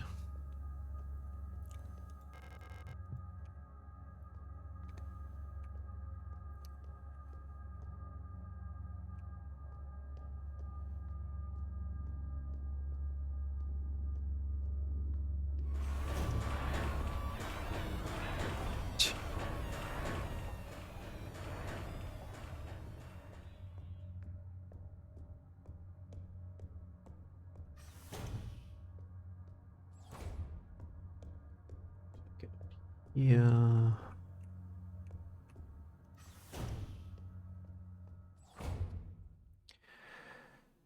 Better than what Scarlet Violet was, but I'm probably slightly biased. This one who liked XY was really good, actually. It had more of a story to it. I think I remember there was like a fireworks scene in it. I'm just like, oh, they actually put some effort into crafting a story in the world beyond just the whole beat the 8 gyms and go to the Pokemon League stuff, which I thought was cool. Real-time battles also take some getting used to. Yeah, Scarlet Violet I didn't enjoy. Just, there wasn't much to it. And I think I found the rival character just so annoying. I was like, no, just stop talking. Please stop talking. Real-time battles also take some getting used to, alongside the fact that some Pokemon ignore your Pokemon and go for you directly. Ooh, that's new. I mean, that definitely makes sense. But it's very new.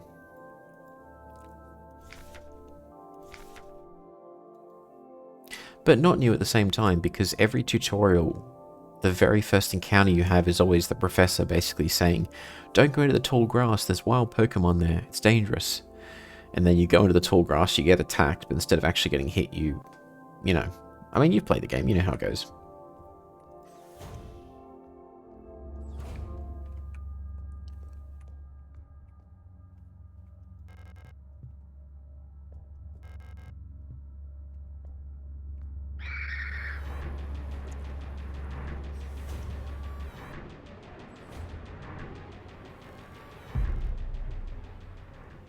It really feels like there's more enemies than normal.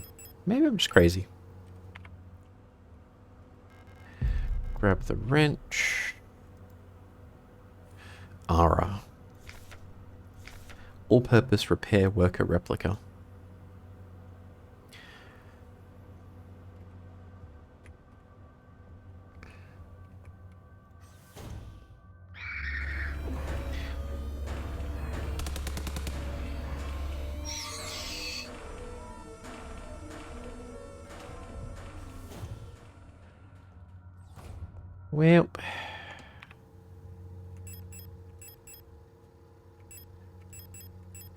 Well, there goes the last of our stun batons. And I just realised that I'm running around without a weapon. That's not good. Alright, so... Can't go that way, we have to go... this way. Rip stun batons, exactly. You only get so many. And the annoying thing is the things that you knock down with the stun batons will get back up eventually, so you gotta hurry.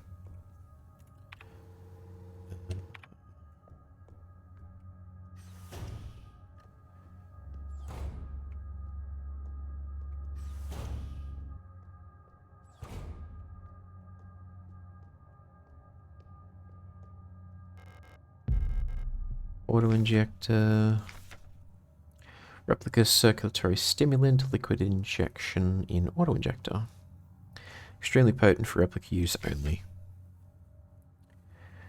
Sterile solution in an auto-injector pen for emergency injection. Instantly action the replica circulatory system. It's basically an auto heal. So, let's equip that.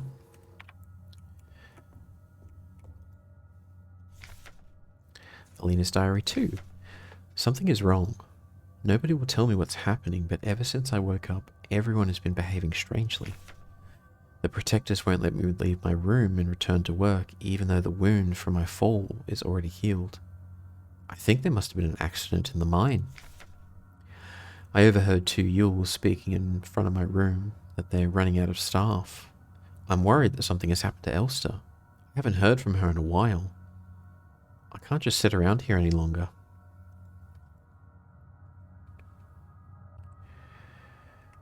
Okay. I had a video cassette, I could watch it here. Oh man, I'm getting all nostalgic now. We were chatting briefly at the beginning of the stream just in relation to like vintage computing, like old school computers which had physical mechanical hard drives and stuff, and just the way they'd spin up and make noises and it was all cool. Primarily because this game has a strong retro futurism, cassette futurism style to it. And art direction. But now I'm getting all nostalgic for even VCRs.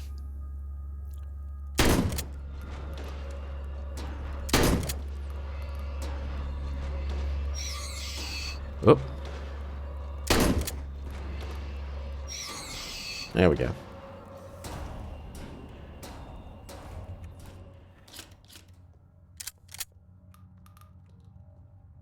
Okay. Patient complained about severe nausea and headaches, admitted to hospital wing after vomiting oxidant fluid during work. Clinical picture in line with other recent cases among protected staff. While we still have no indication what causes this syndrome, we've observed similar developments in all patients. Most puzzlingly, development of the syndrome seems to progress similarly in both replica and gestalt patients. So androids and humans suffer the same process for this illness.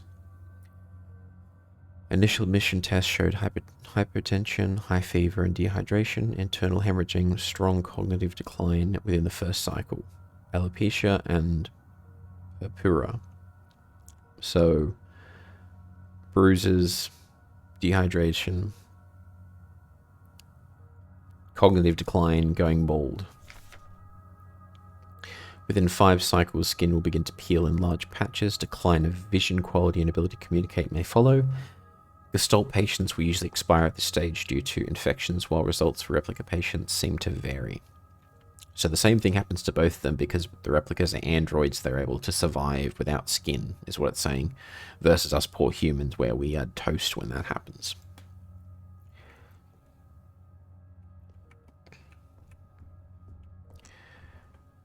Anything else in this room that we can mess with? Any lore? Any items? Nope. Nope. Nope. Alright, let's get out of here.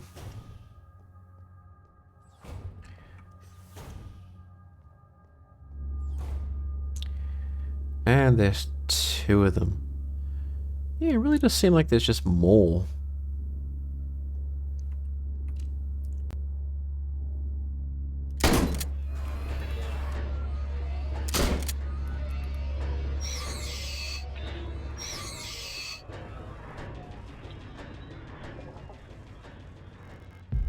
Shotgun rounds, yes please. Reload that. And we've still got room for 1 more item. Love it. Pick up that. Pick up the repair spray. What's this? I don't have room to carry the patch. Okay. It might actually be worthwhile to come back to pick up that 1 healing item because they're... How far away is it? Oh, not very, actually. Yeah, we will actually do that. So, in some games, not worth it to go back just to pick up 1 little healing item, but in this game, definitely worth it. But we gotta hurry.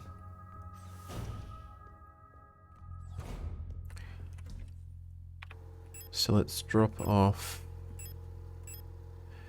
those. Drop off those. So we've got one heal, one weapon, spare ammunition, and 2 slots for more stuff. The reason I keep saying we've got to hurry is because you can't really kill enemies in this game. You can knock them down, they just get back up again after a period of time.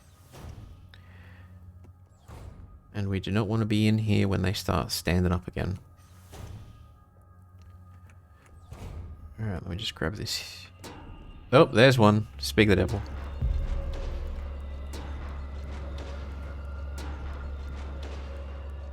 That was quick.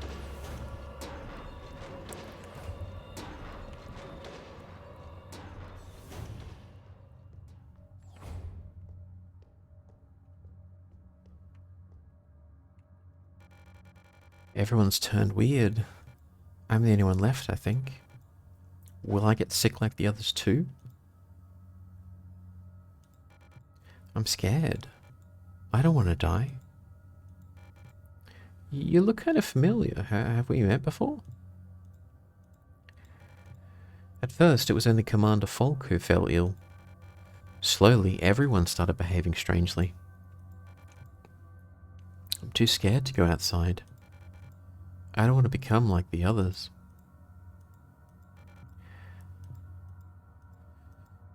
That's one of the things that really got me about this game, in the good way. Like, I was sad, but at the same time I was looking at the game just like, damn, that's really well done. Is that as you explore and run around doing your thing, you run into these NPCs that are just hiding in rooms and in closets and stuff. They have no idea what's going on. They're just terrified. Like, I don't want to go outside. I have no idea what's happening. And you can't help them. You can't. You talk to them for a bit, you get their story, you realize that they're stuck there, and then you leave them to die, basically. Wall safe codes. That's 6 items, so we are full. Alright, so let's at least open this safe up.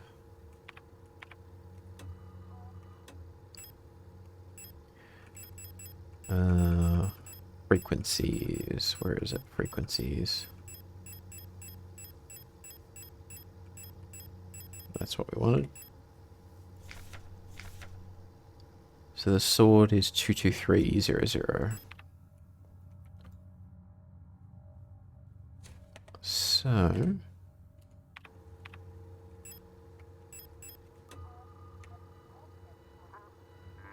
2230.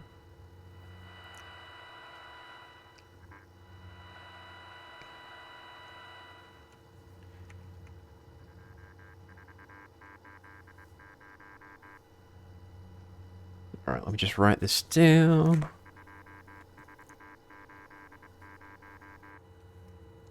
Outside, real spooky. I was just thinking to myself, every introvert's true feelings. I don't want to go outside, it's scary. 62480.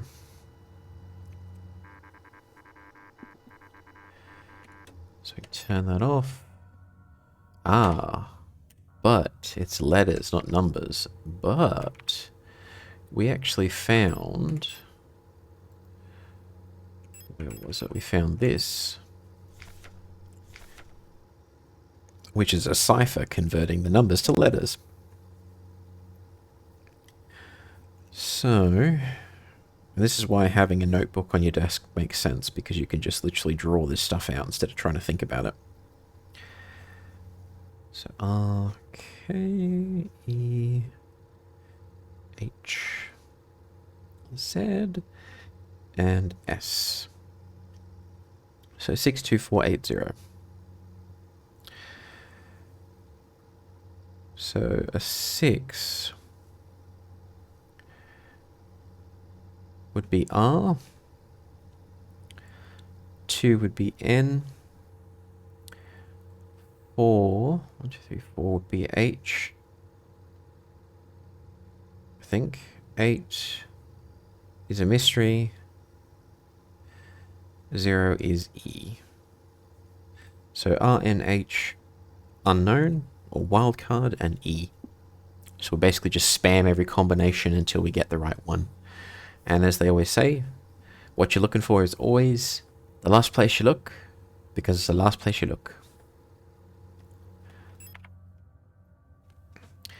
Alright, so in keeping with that, we're going to start from F and then go up. So go from F, Z, H, S, go backwards. So R, N, H, F, E.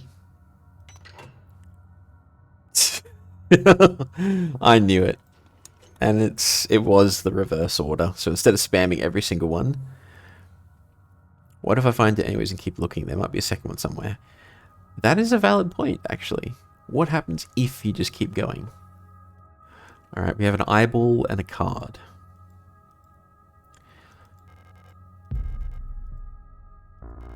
Don't have enough room to carry the incinerator key. But this is really cool, actually, so check this out. I was watching something from about a computer from the 1960s and it just had the most bizarre way of counting. I just didn't understand it at all. True, but back in the day, everything was new and fresh and there was no correct approach. Well, I mean, that's kind of true, kind of not true. In the 60s, they were starting to figure stuff out, but there wasn't like a standardized way. It was just hardware manufacturers working with people in labs to figure stuff out. And it's like, let's do this. I'm sure this will work. This will be great. So it was just whoever had the biggest ego got to make the decisions at the time. Whereas nowadays, you've got decades of computing history and standards and approaches that you know work, and you've got massive libraries you can build on and to save time. So it's a lot more... There's been a lot more Darwinism that's gone on in the good way. But yeah, so in a lot of video games, you usually have to remember numbers and letters and stuff that you see inside the game. And a lot of games, what they do is they just give you like a notebook or something where you can write it down. It's written down for you automatically, so you never have to worry about it. In this game, what they did was, let's give the character who's an android an eyeball that lets you take a screenshot in-game that's lore-friendly, which I thought was really cool. So I could just use my computer to screenshot the whole page to capture whatever key or password I needed to. But I can use the in-game tool to do the same, which I just thought was cool. So we'll heal up, and we'll use the space we just got to grab the card. So we don't have to go back. And I don't think she has any more dialogue, does she? No. And we leave her to her fate. So we need to get to the incineration, to the morgue. So go up, go the whole way, go up there into the morgue.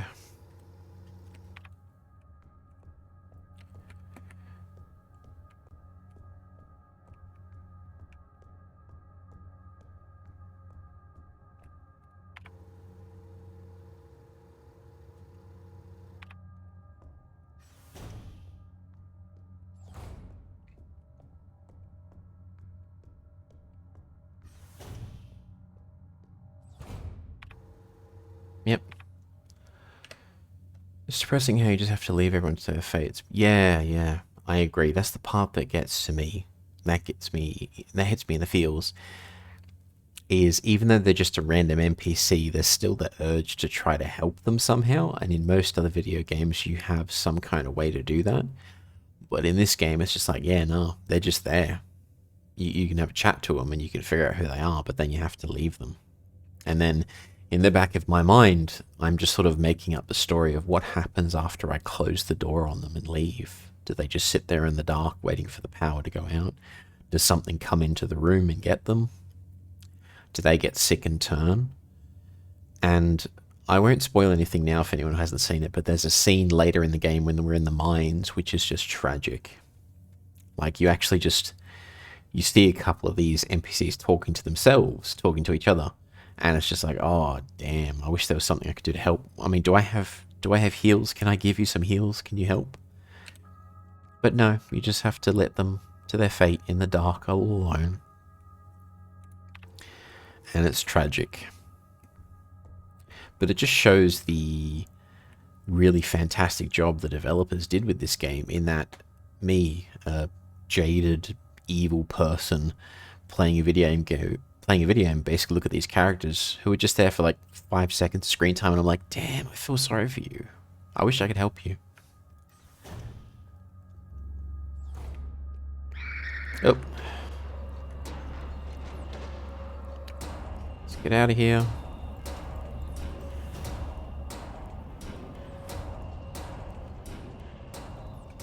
Whew. Thermite flares. Proper disposal of corpses. Well, that's grim. It's a bit like Silent Hill 2 in that regard. It is. The only difference is in Silent Hill 2, most of the characters you meet, except for Laura, have their own demons, if you will. So there's a weird part of me that goes... Like when it comes to like Eddie, for example, or it comes to Angela, while their backstories are tragic, and I feel sympathy for them, maybe less so for Eddie, I kind of feel like they're there for a purpose, and it's actually bad to interfere with said purpose, if that makes sense. Like, yeah, Eddie's journey ends a certain way, but I feel like he was there for a reason. It's not my place to get in the way of that. It's odd because it goes against one of the most fundamental principles I have when designing games, which is player agency, but in this case it's almost philosophical core of the game. Oh, so do you mean like... So player agency, but in this case... Because Elster as a character, she's pretty pragmatic and relentless. She's there for one reason only, which is to find the person she's looking for. So do you mean from a story perspective where she's like, look, I'm just going to go head down, focus on finding this woman? Or it's more along the lines of the story wants you to feel helpless, in a way. Like, this is bigger than you. You can't stop this. You can only experience this.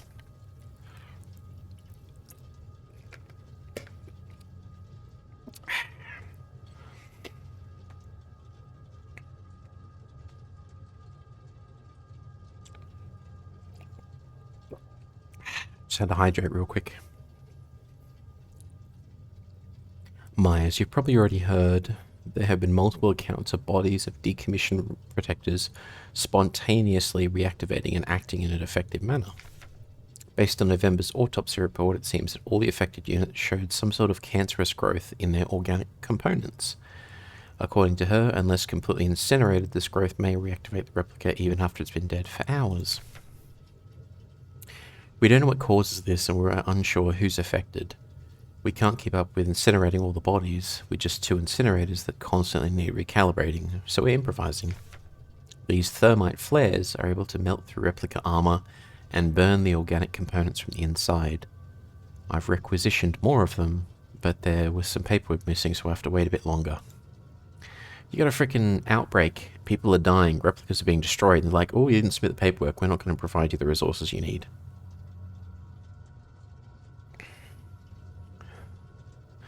It's not so much feeling helpless, but it makes you feel that weird ethereal disconnect, as if it was all a dream. Like in a dream, as soon as the scene changes, everything else is forgotten. As soon as you close the door on them, you just move on. I see what you're saying, and I can agree with that to an extent, but even after I finish playing this game tonight in this stream, or even when I finish playing this whole run, I still think about those characters afterwards. I still think about them being all alone in the dark.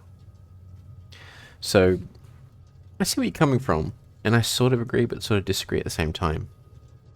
It's like their story doesn't end when my observation does, which kind of goes against quantum mechanics, but anyways, it's neither here nor there. But after you think about a dream, yeah, true. Alright, this puzzle is not hard, it's just you've got to brute force it, and it takes a while to get there. So you're going to hear a lot of strange noises for about 5 minutes while I brute force this thing. You basically got 3 knobs. You turn the knobs to get the lines to match up, and then you're able to progress. just take some brute forcing. So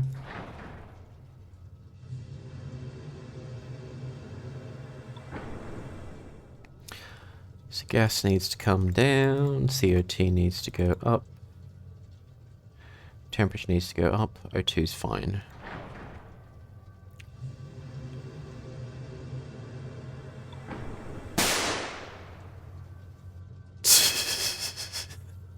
You nearly got me there. Nearly got me. Okay, O2 up, CO2 up, gas down. I get the bonk as well? No!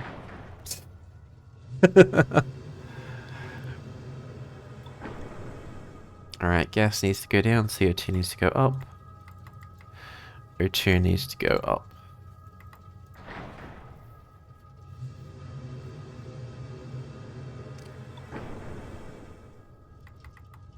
Gas down, oh, O2 up, CO2 up.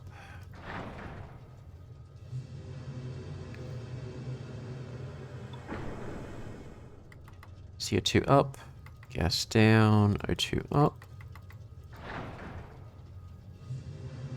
It said strange noise for the next 5 minutes, so you're getting them. Alright, let's go CO2 down.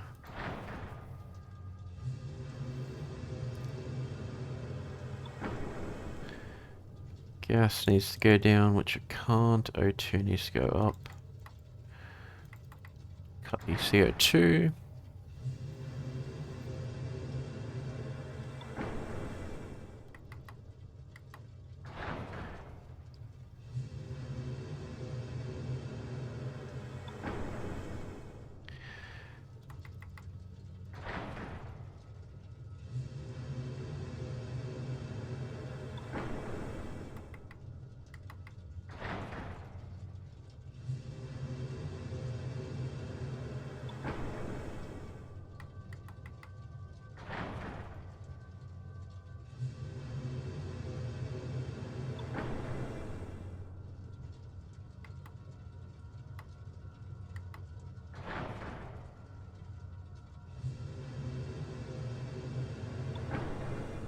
I made it worse.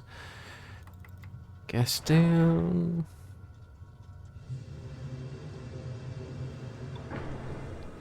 I made it really worse. Okay, oxygen up.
Getting there.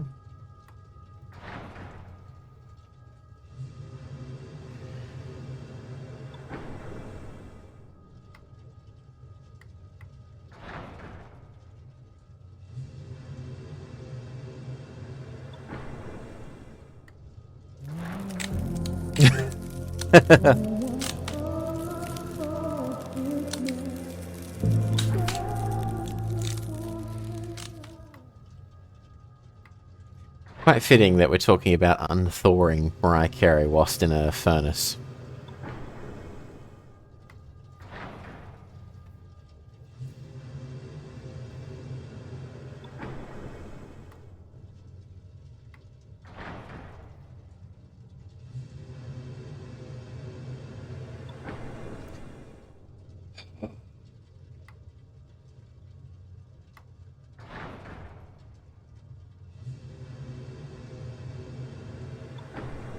It's basically balance all three of those until we get the line to go all the way to the bottom.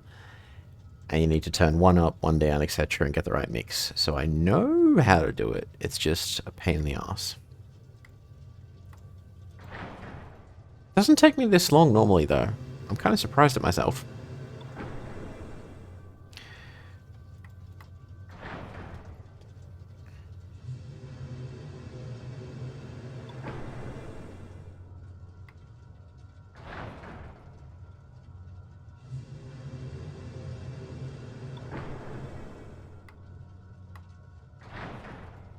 What have you been working on, writing-wise?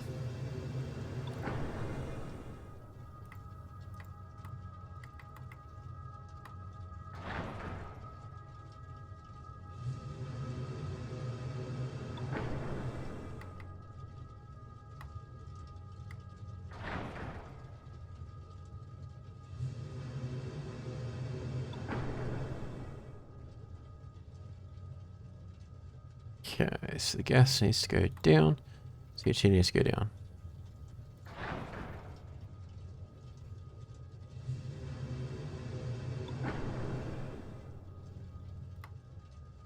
H2 up, gas down, CO2 down.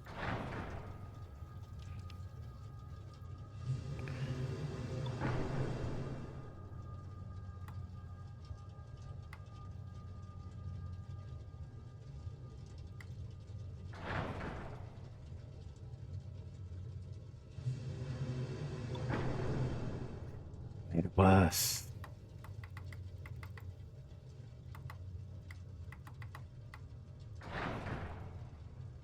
I don't know. Normally I'm able to solve this much, much faster.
Elevator music. So this is what I meant by strange noises. It's just the constant up, down, up, down. Alright, let's do this.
Close.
Everything's maxed out. Damn it.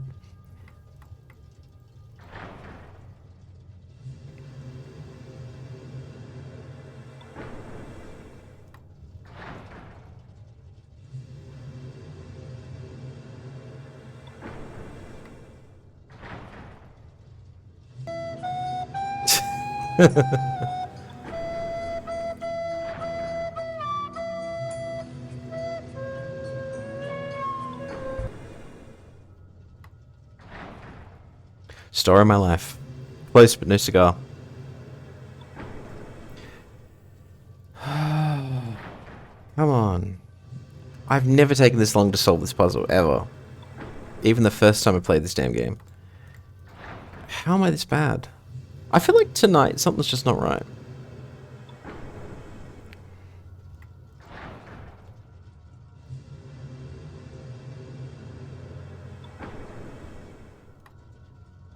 Like, there seems to be more enemies, and I'm struggling more with puzzles.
expert grenade thrower and furnace operator. Oh, I avoid grenades like the plague these days. Why? Because I always end up throwing them directly in my own face in every game I play.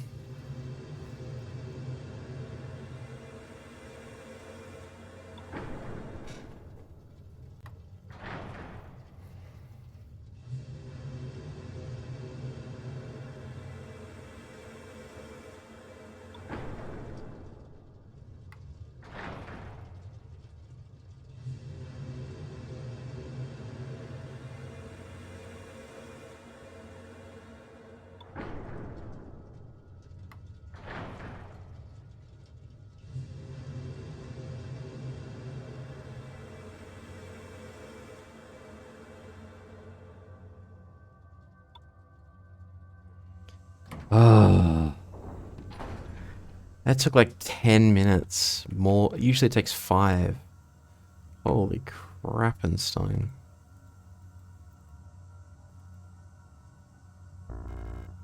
And I can't even carry it because I don't have room in my inventory. Okay, what am I carrying? A stun baton, auto injector, thermite, shotgun, and a wrench. Yeah, we need to drop some stuff off. Okay, so we can run out there. And reception's right there. That's not a big deal. And I ran right into it.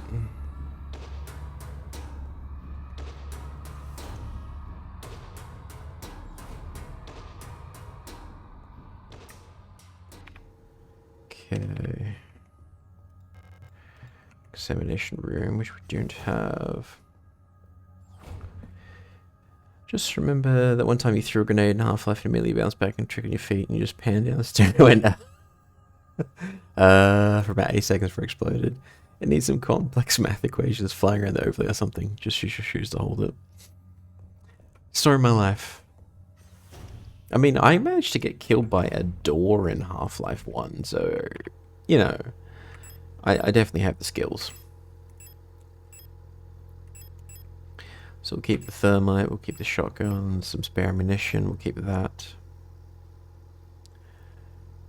Oh, damn. Thank you, whoever gave all of the gift subs. I don't know who that is, but thank you so much. Appreciate it. Supercar and Lizzie, Putty. New record. Yeah, I've never had that happen before. Whoever you are, thank you so much. I appreciate it.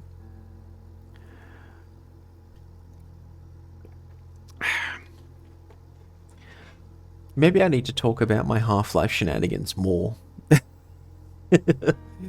No, but in all seriousness, yeah, I somehow managed to get killed by a door in Half-Life 1.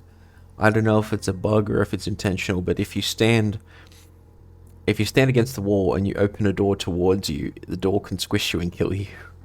I found that out the hard way. But, yeah, such is life, I guess. Sometimes the door is your worst adversary. Oh, thank you, for the 5 more gift subs. Really appreciate it. So, Mizuki, Hungry Joe, Salty, and Chaotic. Damn, thank you so much. I don't know who you are, but thank you. Really appreciate it. It's been like one of my other favorite streamers played Half-Life, was absolutely awful at it. My favorite being, oh, a rope, let's swing on it. No, it was a barnacle. So like, yay, let me just Tarzan this thing, only to get sucked up into the barnacle and eaten. That's a lot of subs. Yeah, that's the most subs I've ever had, actually. New record, level 3. Yeah. Well, whoever's doing that, thank you so much. I appreciate it. You don't have to keep going. It's all good. But, yeah, I do appreciate it. Thank you so much. Maybe it's a hidden Signalis fan, which I hope there are more of, because this game does not get enough attention. Where are we going? Go back to the incinerator to grab the card.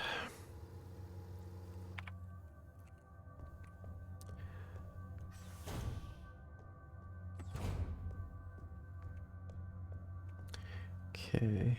Door death sounds fun. I was like astonished that it could even happen. There are a lot of Signalis lurkers. It wouldn't surprise me. It's one of those games where it has a passionate fan base of people who are just like, I love this game. I mean, I'm one of them. I love this game. I constantly pop onto Twitch and just see, is anyone playing Signalis? And I just pop in to have a look, see how they're finding things.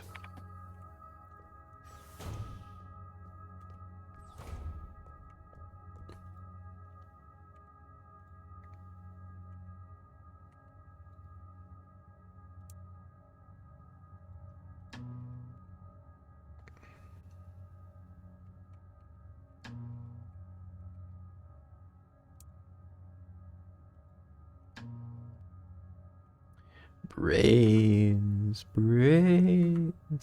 Although we do get to have a look at what a replicant's brain looks like. So it looks like a normal skull with a brain, but then there's all the implants in there, which is kind of cool. Dino Crisis trauma. I mean, Dino Crisis wasn't that traumatizing, surely. Maybe I should just meow more. What? I mean, I've got the ears for it, to be honest, but we'll see. I watched random people playing Signalis for about 6 months, met some great people, but man, after a while, I just need to watch something happier.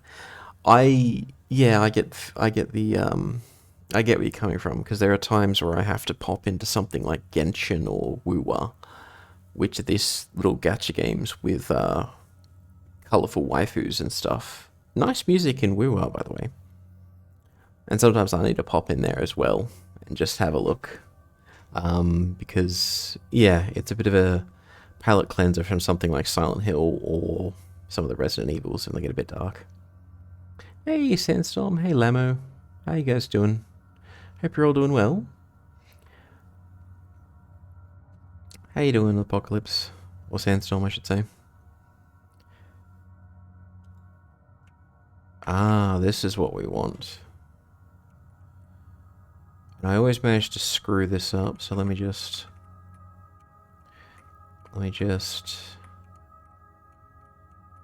There we go.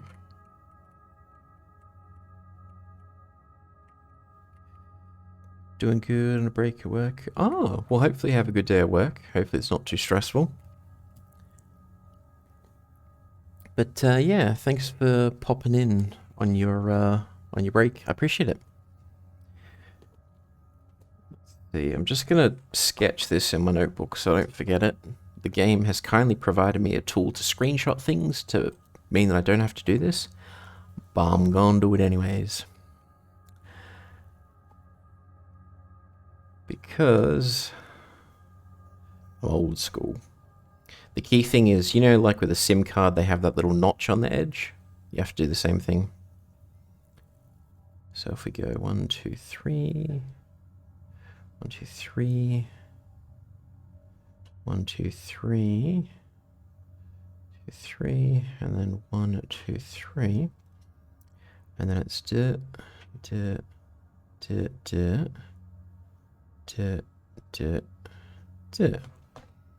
then I just have to be able to turn this over in my mind when I do it. Alright, so we've got that. And then what was the last image again? Oh, just a watch. So these must be the things that were seized, because one of them was a watch. I don't know why they're x-raying a replicant's skull, though. That's kind of concerning. Wait, why do I get a hype chest? I didn't do anything. Hang on.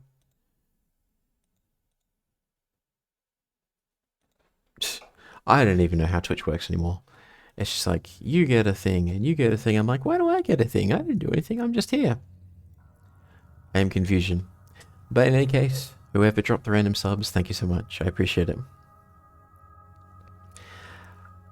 Lamo, thank you for the gift sub to Sandstorm. Appreciate it.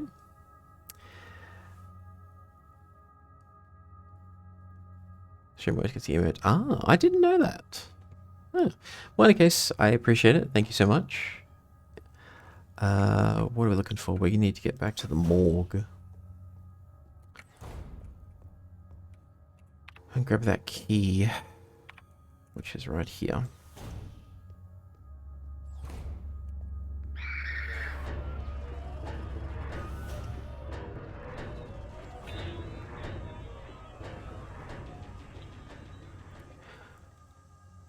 Grab me the crematorium key. There you go. And then where do we need to go next?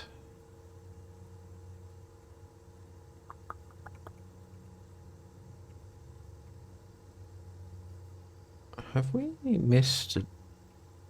I think we missed a door somewhere.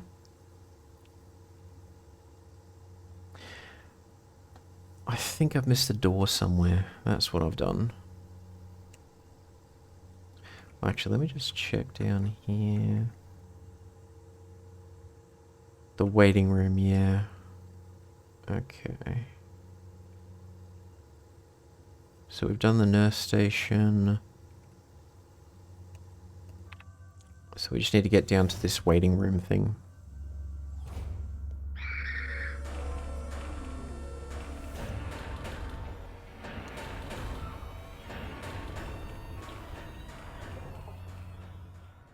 I need to work on my anonymity. Exposed, Lamo. Sweet. Oh, yep, there we go.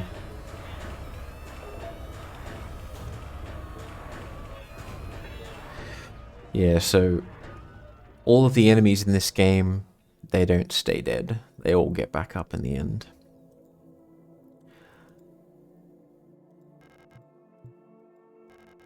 Air key, fire key. So then we just need to get the remaining 4 keys and then we can open this door and progress.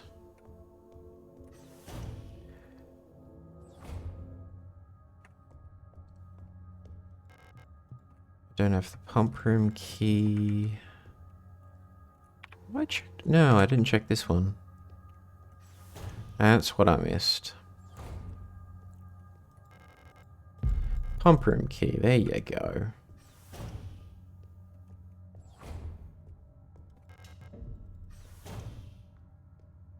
Oh great, another puzzle. Now you all get to see me sit here for 10 minutes trying to solve something that should be relatively easy. Have I played Crow Country? I actually haven't played Crow Country before, but I've heard the soundtrack and liked it, and I saw... Isn't that the one that looks like... no, it looks like Final Fantasy VII... You know, that kind of small sprite? You know, when you're running around the overworld, you've got that kind of chubby little sprite characters? Is it that one? Because if so, I've seen it and I was interested in it. Yeah, it looks like Final Fantasy VII. Yes. I have seen it briefly, and I was curious about it, yes. Music is good. It's music spooky. Like Crow Country. I would. And funny story, it's not quite a bird, but it's flying around. We have a moth season down here. You heard that right, moth season. So basically what happens is every time I open a window anywhere in this apartment, 3 or 4 moths are going to fly in, and I have to spend like 5 minutes running around grabbing them and throwing them back outside. So what that means is that right now, in my lovely clean apartment, there's a moth flying around overhead. So you see, you can imagine like the bright lights, and then just it flickers, and I can hear something, and then something just butts me in the head. I'm like, what was that? It's the dang moth. Going for an opera night. Ooh, opera night. That sounds good. What are you seeing? Yes, there is literally... Imagine a room in an apartment with a bright light, and there's me, and there's just a moth going around banging against the light, occasionally hitting me in the head as I play this.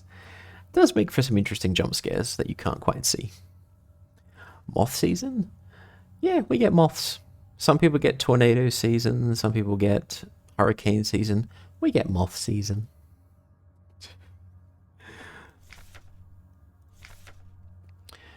Oh god, this is going to be awful. With tank A full, here's how to equalize the reservoir. Okay, so fill B. C from B. C to A.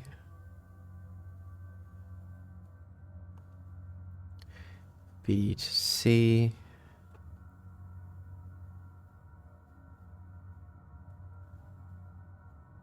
And then move that to A.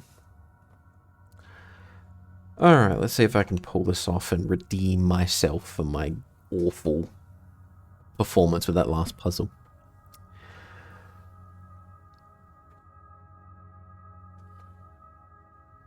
Salome.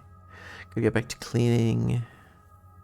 No worries, Joe. Thanks for popping back in. A happy birthday to your daughter once again. I hope you have a fantastic party.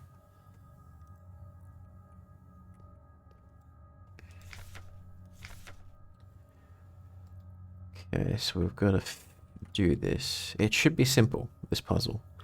Is it gonna be? No. So fill B. B to C. A to C.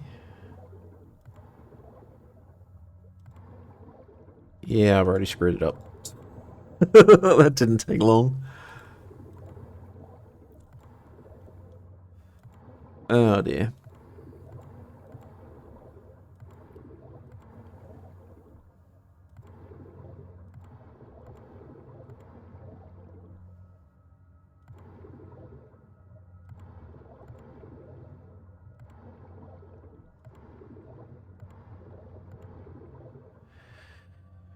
Run. No worries, Lemo. Thank you again. Have a lovely evening and enjoy Salome. Enjoy your opera.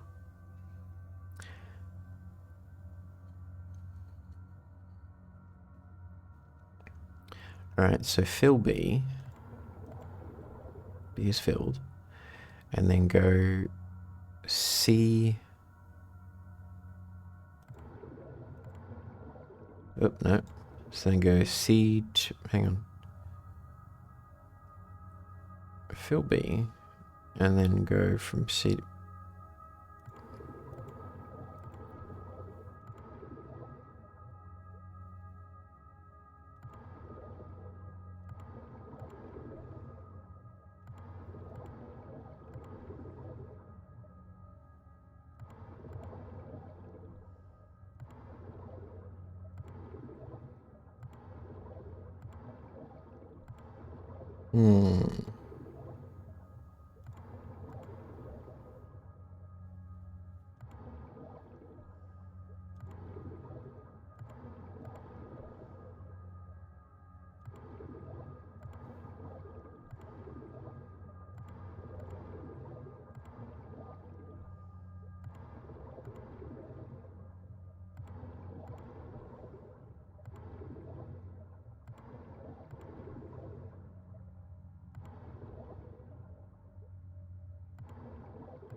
go there to there.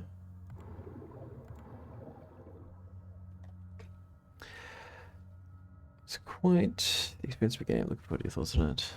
Oh, Dark Souls 2 by the sounds of it. I still haven't got back into Bloodborne, which is my only Souls game that I own. Been meaning to for ages, I just never get around to it.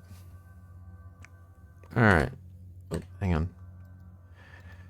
Let me read that note again.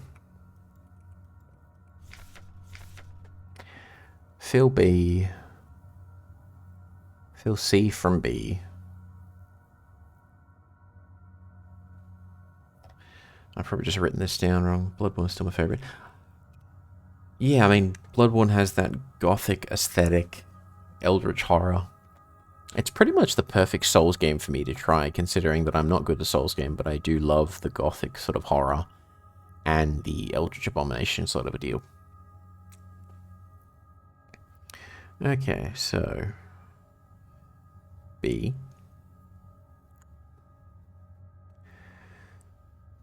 C from B. C to A. C from B. A to B.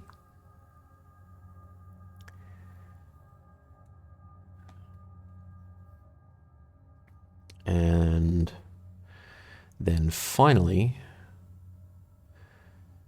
C from B to A. Basically leapfrogging. World is very unique compared to Dark Souls and Elden Ring. Those worlds are cool too, but the medieval setting is a little played out. Yeah, that is true.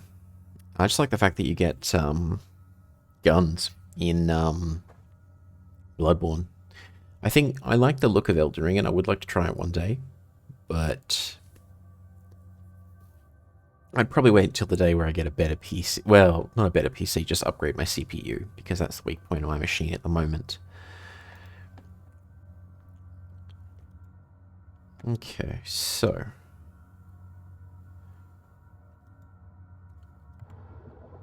A to B.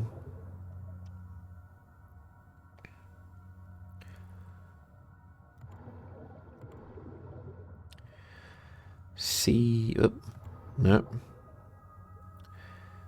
Fill C from B, so. And then C to A.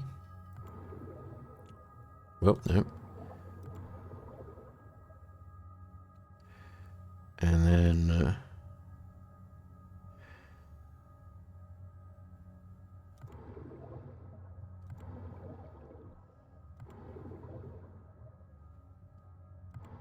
that didn't work. Okay, let's try it again.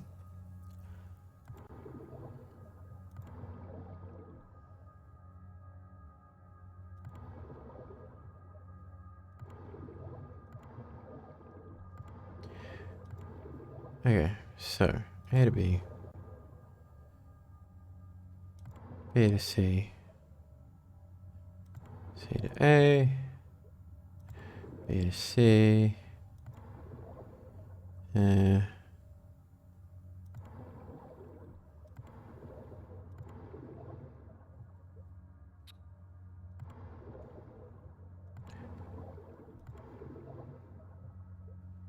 Grr.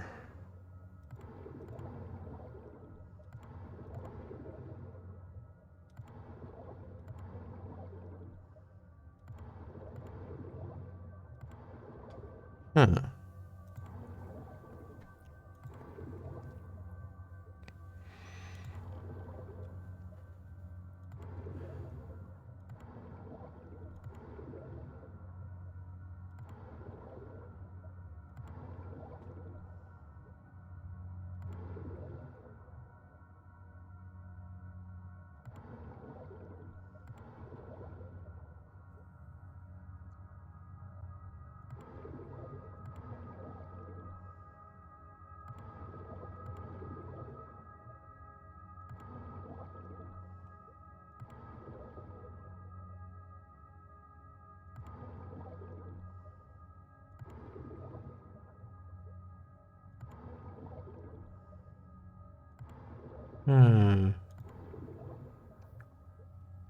First scene took 15 minutes. Looks to watch. I'll go get.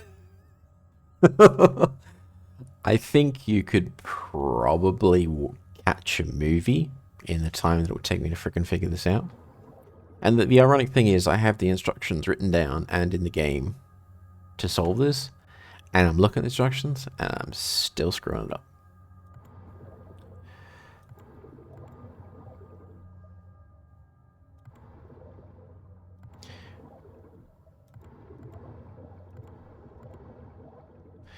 Okay, so B, C, C to A to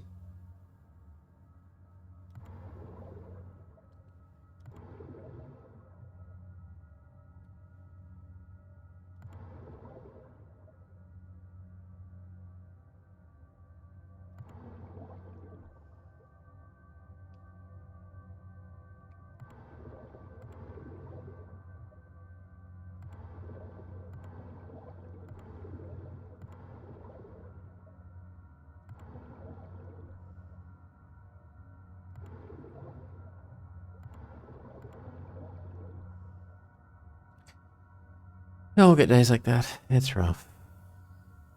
It is. So A to B, B to C.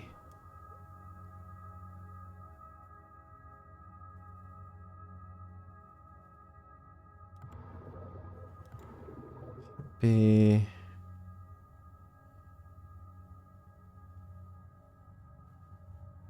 A to B wouldn't work. C from B.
Let me read that one more time.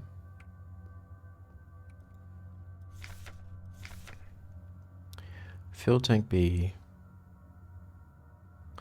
C from B. Let's just do it one step at a time. Unless it resets every time. No, it doesn't. Okay, cool. First step done. Move the water from C back to A. There's no water in C. Fuel tank C from B. Okay.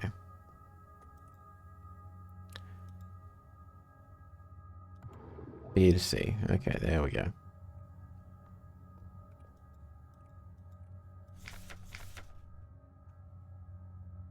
Move the water from C back to A. So C to A.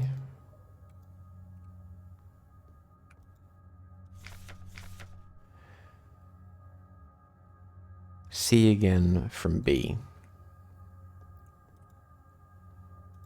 So B to C.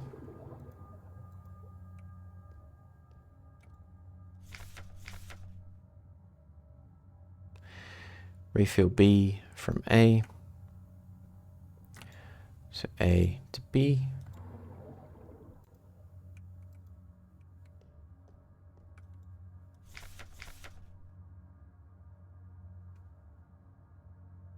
Fuel tank C from B. So B to C.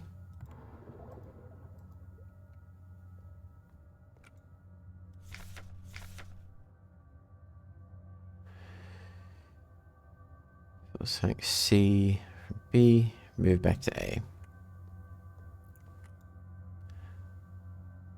So C to A. Done. There we go.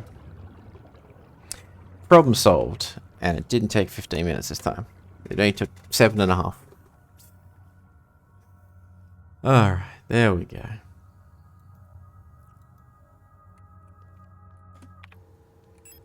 And I have one empty slot for an item. Okay, so the bathroom is up this way.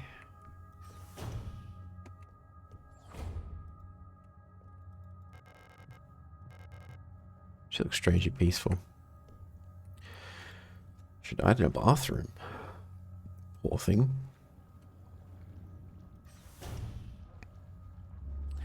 Now, if I'm not mistaken, there should be a... Yes, an item in a save room right here. So let's drop off the stun batons. Keep the auto injector. Actually, go. A to B, B to C, B to Q, Q to A. Let's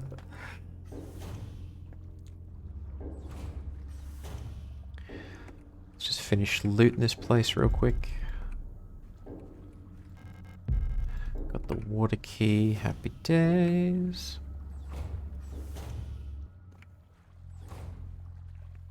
Oh, what's this? Exam room key. We're going to need that. So we can keep that, keep that. We'll use the exam room key. Drop those two off. Alright. I think we'll keep going for another 10 minutes. Get us to 3:30. And then I will wrap up stream for tonight and then keep going with this game tomorrow. Well, maybe not tomorrow, because I have a plan to stream Silent Hill 2. But I have a craving to get the artifact ending for this game, so it's kind of like, well, do I... And I have no room to carry the key, so let's go back. And of course, there's a storch right there. So yeah, I might break my own routine. Or maybe I'll just stream one extra session. Because I don't need to run out tomorrow. What time is it? Oh, Christ, it's 3 AM. Yeah, it's definitely time for me to hit the hay. It's 3 o'clock in the morning.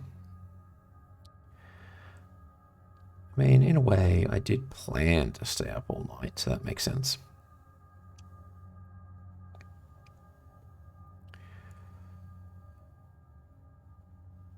One, 2, 8... Jeez, you're mad. True. Very true. I'm not crazy. You're crazy, never. 3 AM is like the perfect hour for Signalis. Yeah. 3 AM is the witching hour, as they say. Oh, hang on, no, I need to leave this room, deposit my items, and come back. Son of a...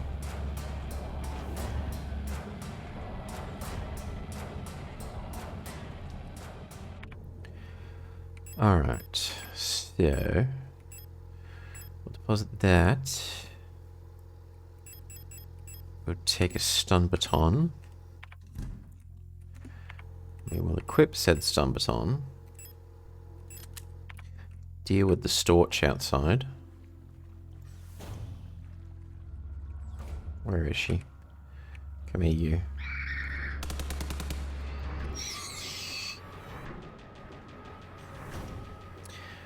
Because I'm not going to get anything done with her mucking about. So let's deposit the remainder. That leaves us with one open inventory slot to grab the card. Then what is crazy to live in this place? I do wonder how fast it would be before I went crazy to live in this facility. I mean, this facility, without spoilers and what we know about the end of this game, this facility is just like a re-education camp / work camp. They probably wouldn't have had a choice. They would have been forced to comply or been interrogated to death, to be honest. Ah, the ladder. So we've already dropped down there. Drop the key off. We'll keep the exam room. We'll keep that.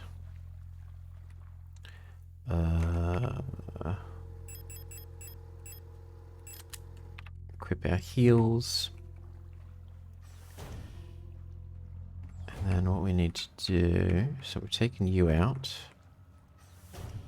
What's up here? Oh, crap.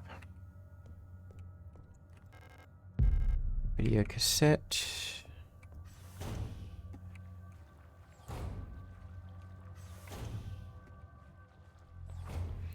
We're gonna have to do something dangerous.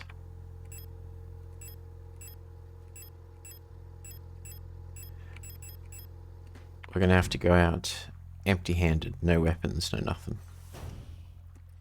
Why are we gonna do this? Because I'm crazy.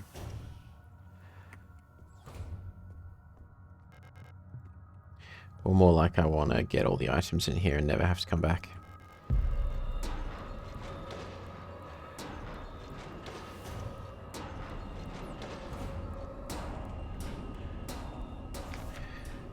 Personal grievance form.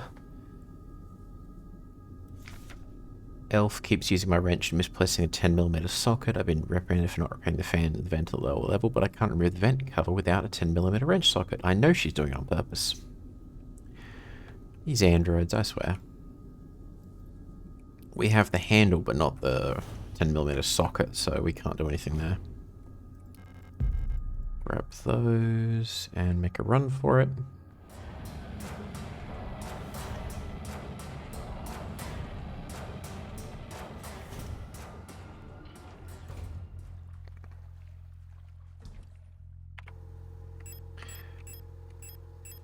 We can store all that. So, take the shoddy and exam room key. We'll take the videotape as well, because I have a hunch that we will be using it very quickly. I think this is when games shine the most. Not absolute concentration of jump against, but the slow attrition of resources means you end up ruining yourself with some desperate attempt or something. True. I think the newer Silent Hill games miss that kind of pacing. The original Silent Hill 2 had reasonable periods of silence and just quiet, like nothing was happening. You sort of relaxed a bit, you let your guard down, and then bang, they ramped it up again. The new Silent Hill game doesn't do that. It basically just... it's relentless. It's go, go, go the whole time. I think the first really quiet moment in the whole of the Silent Hill 2 remake is actually right near... like, we just got to the Silent Hill Historical Society. The first quiet moment has been running up towards it.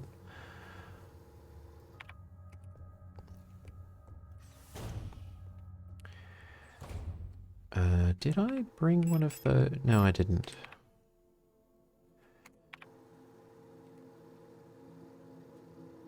The blank card is up there. The X-ray is over there. The VCR player is one room across. New Silent Hill just feels like a bunch of scenes stuck. Yes, I like the explosion between 1 and 2. 100%. Oh, I forgot that one had woken up again.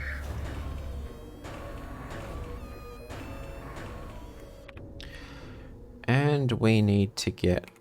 no, we can just run straight across, it'll be fine.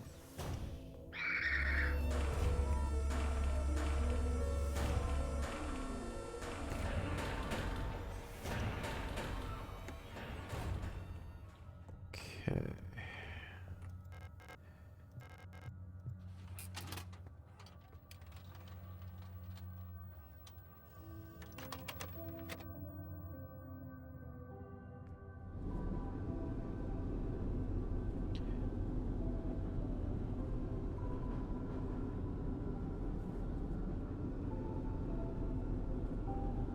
This reminds me of that other game I'm playing, Peripetia, Polish cyberpunk sort of world. Just all these concrete towers, and in their case it's rain, not snow.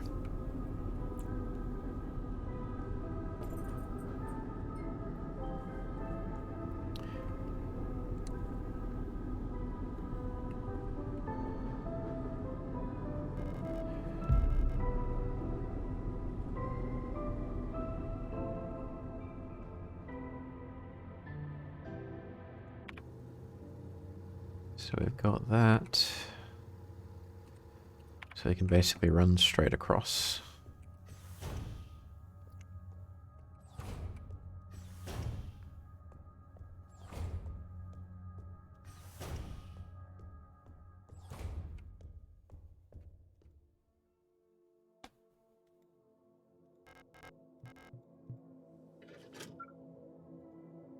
Two down, three to go. I think This is what is that one of the happy pieces, the entire OST? It definitely is one of them. Oh, speaking of the OST, they released 2 new. I won't call them soundtracks. But there's 2 new remixes of the current soundtrack that have been released for Signalis. I recommend give them a listen. There's a couple of good songs on both of them, but I still prefer the OG. So we can basically go straight up there and then go into reception. And then we can look at the blank card.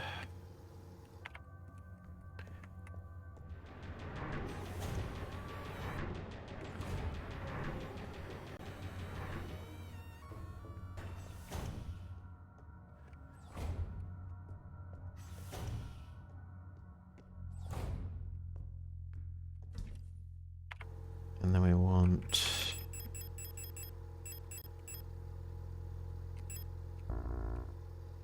let's drop that off, and we'll take the blank key. So it gives us blank and water. And we can program the blank card here. And I did write that down, or draw it down, I should say. So...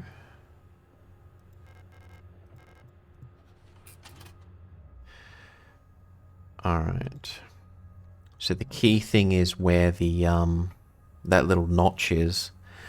So if I flip that... oh god, I'm going to have to draw this again. I don't have the mental acuity for this. So there's the notch. So da da da da da da.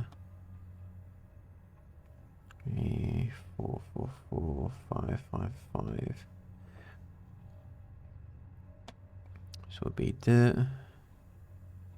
da da da da da da. Right, hopefully that's it.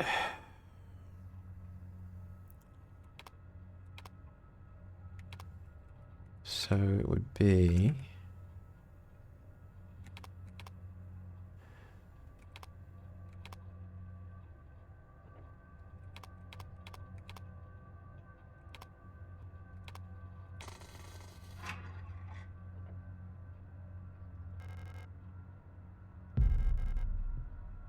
I think that's it. Wait, hang on a second. Is that door broken as well? No. Yes, it is. Okay. Alright. Let's see if I got this correct. So the fastest way there is you can go straight down and to the left.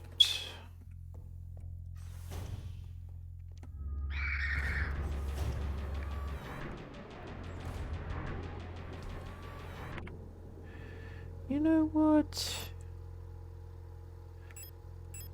You know what? I know exactly what I want to do. Thermite and stun baton. And then we want to go equip those. And we'll literally just thermite this one. Come here, lass.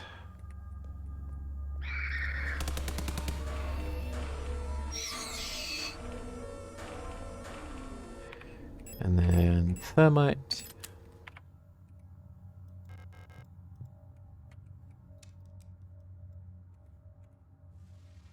There she goes. Was that the best use of resources? Probably not, but at least we get some peace and quiet.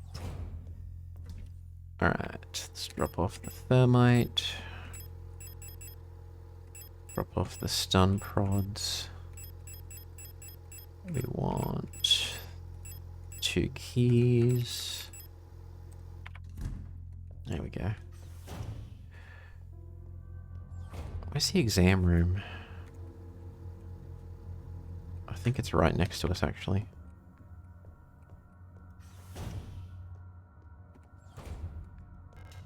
Yeah, it was. So get the auto injector. 10 mil socket. Combine that with that. Happy days.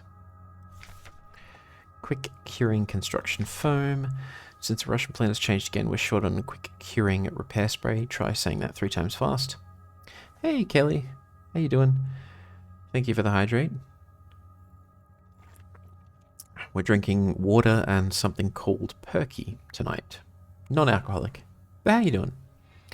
What you been up to? Turns out we can make our own by combining coagulant K with normal expanding PU foam. It won't expand as much, but it'll harden instantly and make a fairly solid bond if you're in a rush to get some repairs done.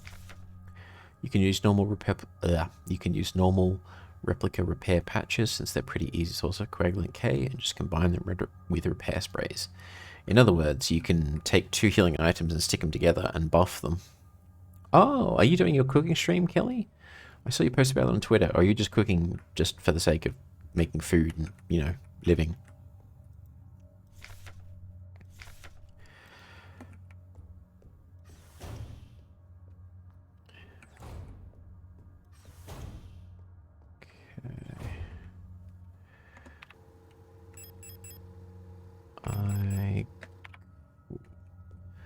So what we can do is come down here. Go that way. I can try putting these cards in.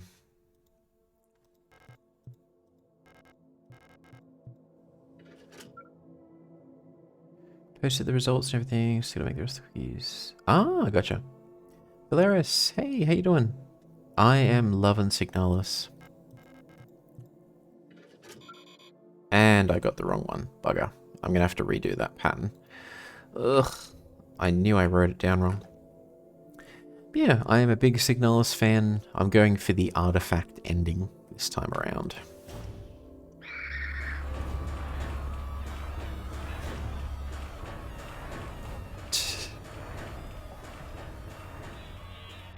Where's that vent again? I think the vent's upstairs. Yeah, I've beaten this game a few times. I've got all the endings except Artifact, and now I want to try and get that. But I should probably double check really quickly where I get the next key.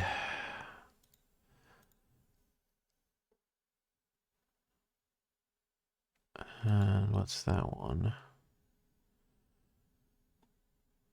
Oh yeah, it's a while away. I think next level down. Hollow body. Huh, what's hollow body? I haven't heard of that before.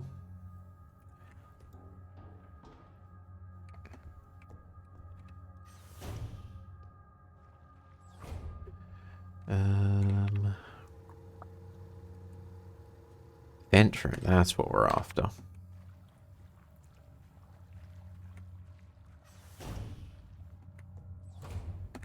And oh, no, it's one on the far end. It's one on the far end.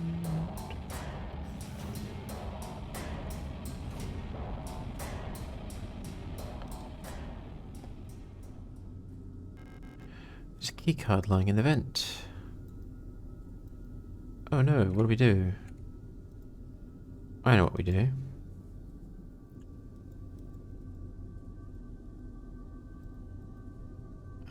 Do I need to... I think I do.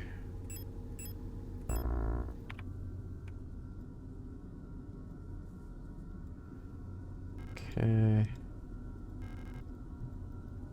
Just back out of that. There we go. Horror game kind of similar to Silent Hill Tad and Signalis due to its cyberpunk themes. Okay. I will check it out actually. Because I'm on a bit of a... I mean, it's Halloween, so everyone is. I'm on a bit of a binge for good sort of classic horror. Oh, hello. Hey, thank you for the raid. What were you playing? What did you get up to? Let me do the thing. Oops. There we go. Thank you so much. I appreciate it. How was the rest of your stream? What did you get up to? Let's see. So we've got those keys. Your motion sick in the moon mystery set to cut it. Ah, gotcha. Yeah, you've got to hate when you've got a good thing going with a game, but you just feeling a bit poorly.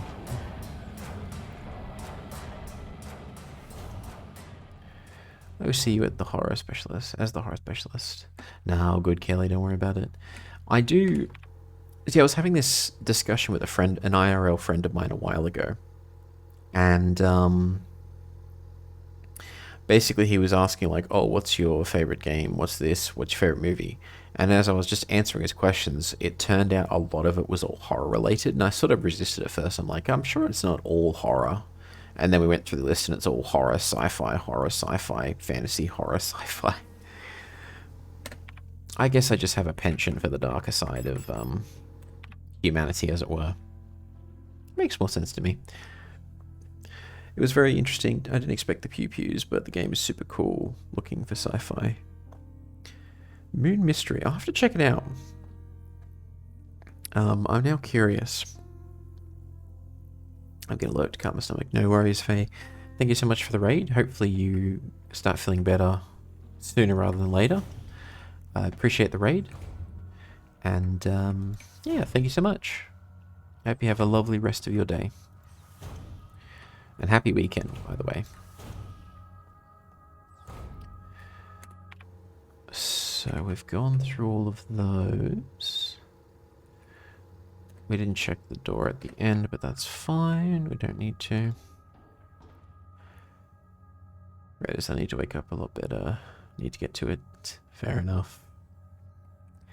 Alright, so... it's just to the left. Why is she right there? Why is she always right frickin' there? So we just have to go one door over there. But of course, there's something that wants to kill us in the hallway right outside the door.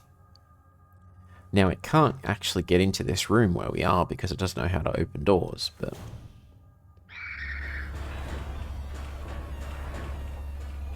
Ow! Damn it.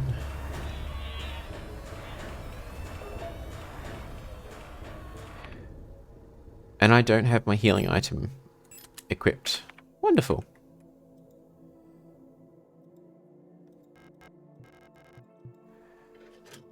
Alright, so we just need to fix the key that we have, and then we are done.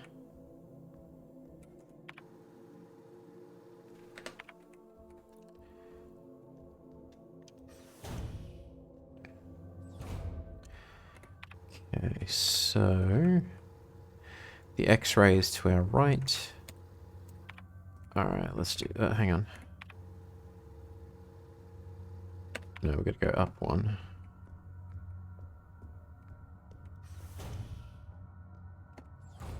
X-ray. Nope. That's one along. There we go. Okay.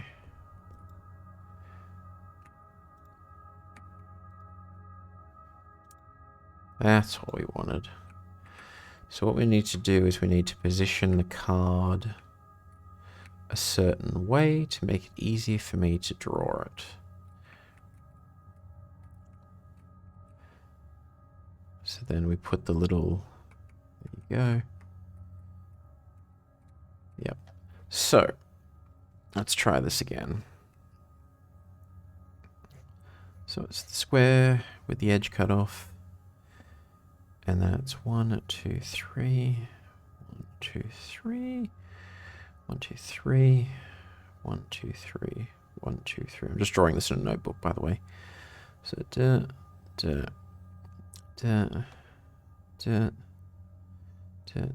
aha. I did one side of it wrong. That's why the key didn't work the first time.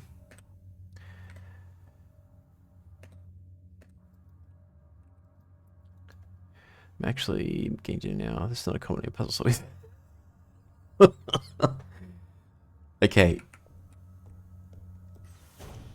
No, that's 100% justified. I can't even say anything that is 1000% justified. I'm just saying.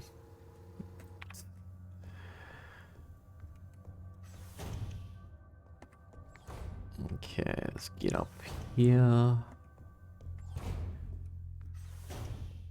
Reprogram this key. Blank key in. Alright, so define pattern.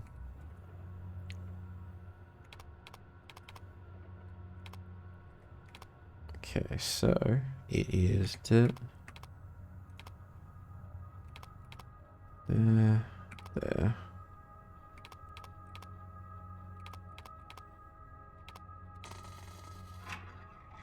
There we go.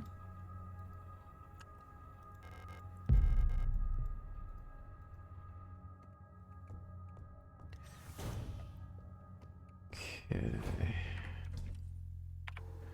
So I've got the auto injector, shotgun, the key. Take one of those. That'll let us run a bit faster. The auto injector should automatically top up our health so we don't die. Let me just save.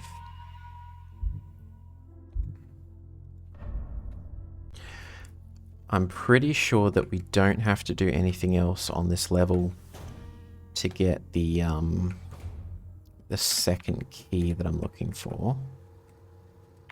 Yeah, we just have to go down here. So if I'm right, let's see if this works.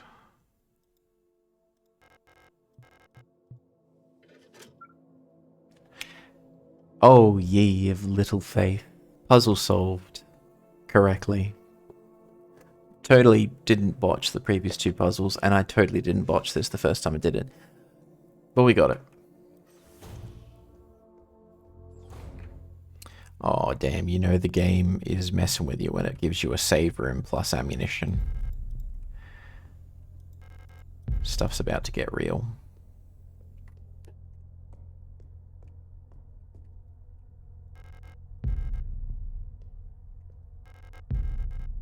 Okay.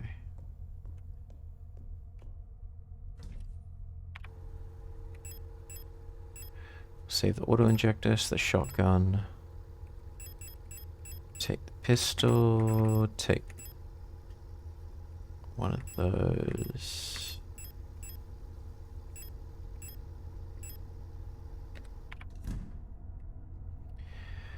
And then we'll save.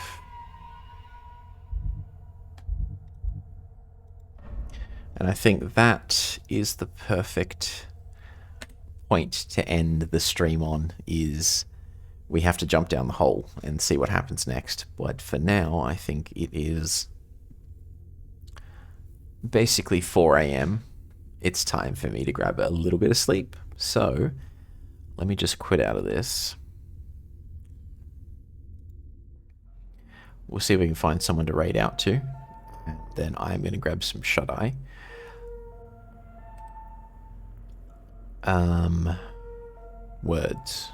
Words hard. Let me just quit out of this. There we go. So yeah, I'm going to wrap things up for now. That's a bit loud. And we'll see if we can find someone to raid out to, and then I will be streaming again tonight, or in about 12 hours or so. Probably going to play Silent Hill 2, but I'm very keen to jump back into Signalis. I love how the eye on the screen is just staring at me. That's completely unintentional, by the way. So let me just come on over here. There we go. So yeah, I'm going to... Well, instead of saying what I'm going to do, I should probably just do what I'm going to do. That's the trick there. All right, who is on? Ah! Mwahahaha. Okay, I have a very unique and rare opportunity to cause some mischief. I think I'm... Oh, hang on. Have we got boom mode? Yeah, we got boom mode. I don't quite have the best jiggle physics on Twitch with this moustache of mine, but it's not as good as Putty's, but I enjoy it. Thank you for redeeming Boomer Mode. I love it. The Hunter S. Thompson glasses, the moustache, and the can of energy drink. Chef's kiss. What was I saying? Okay, so the heck is that? What's rematch?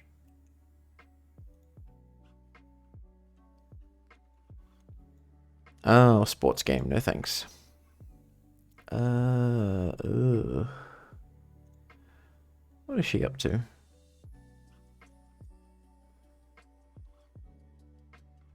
That looks like a horror game. Okay, here's what we're going to do.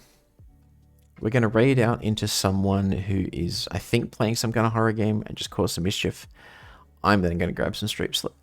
I'm then going to grab some sleep straight after. So, first and foremost, thank you all for popping into the stream. Really appreciate it. Anonymous sub gifter, I appreciate all the subs. Faye, thank you again for the raid. Really appreciate it. Wishing you all a good day, afternoon, evening, or good night, depending on time zones and what you got going on. Hope you have a good weekend. And yeah, thanks so much. But until next time, bye bye.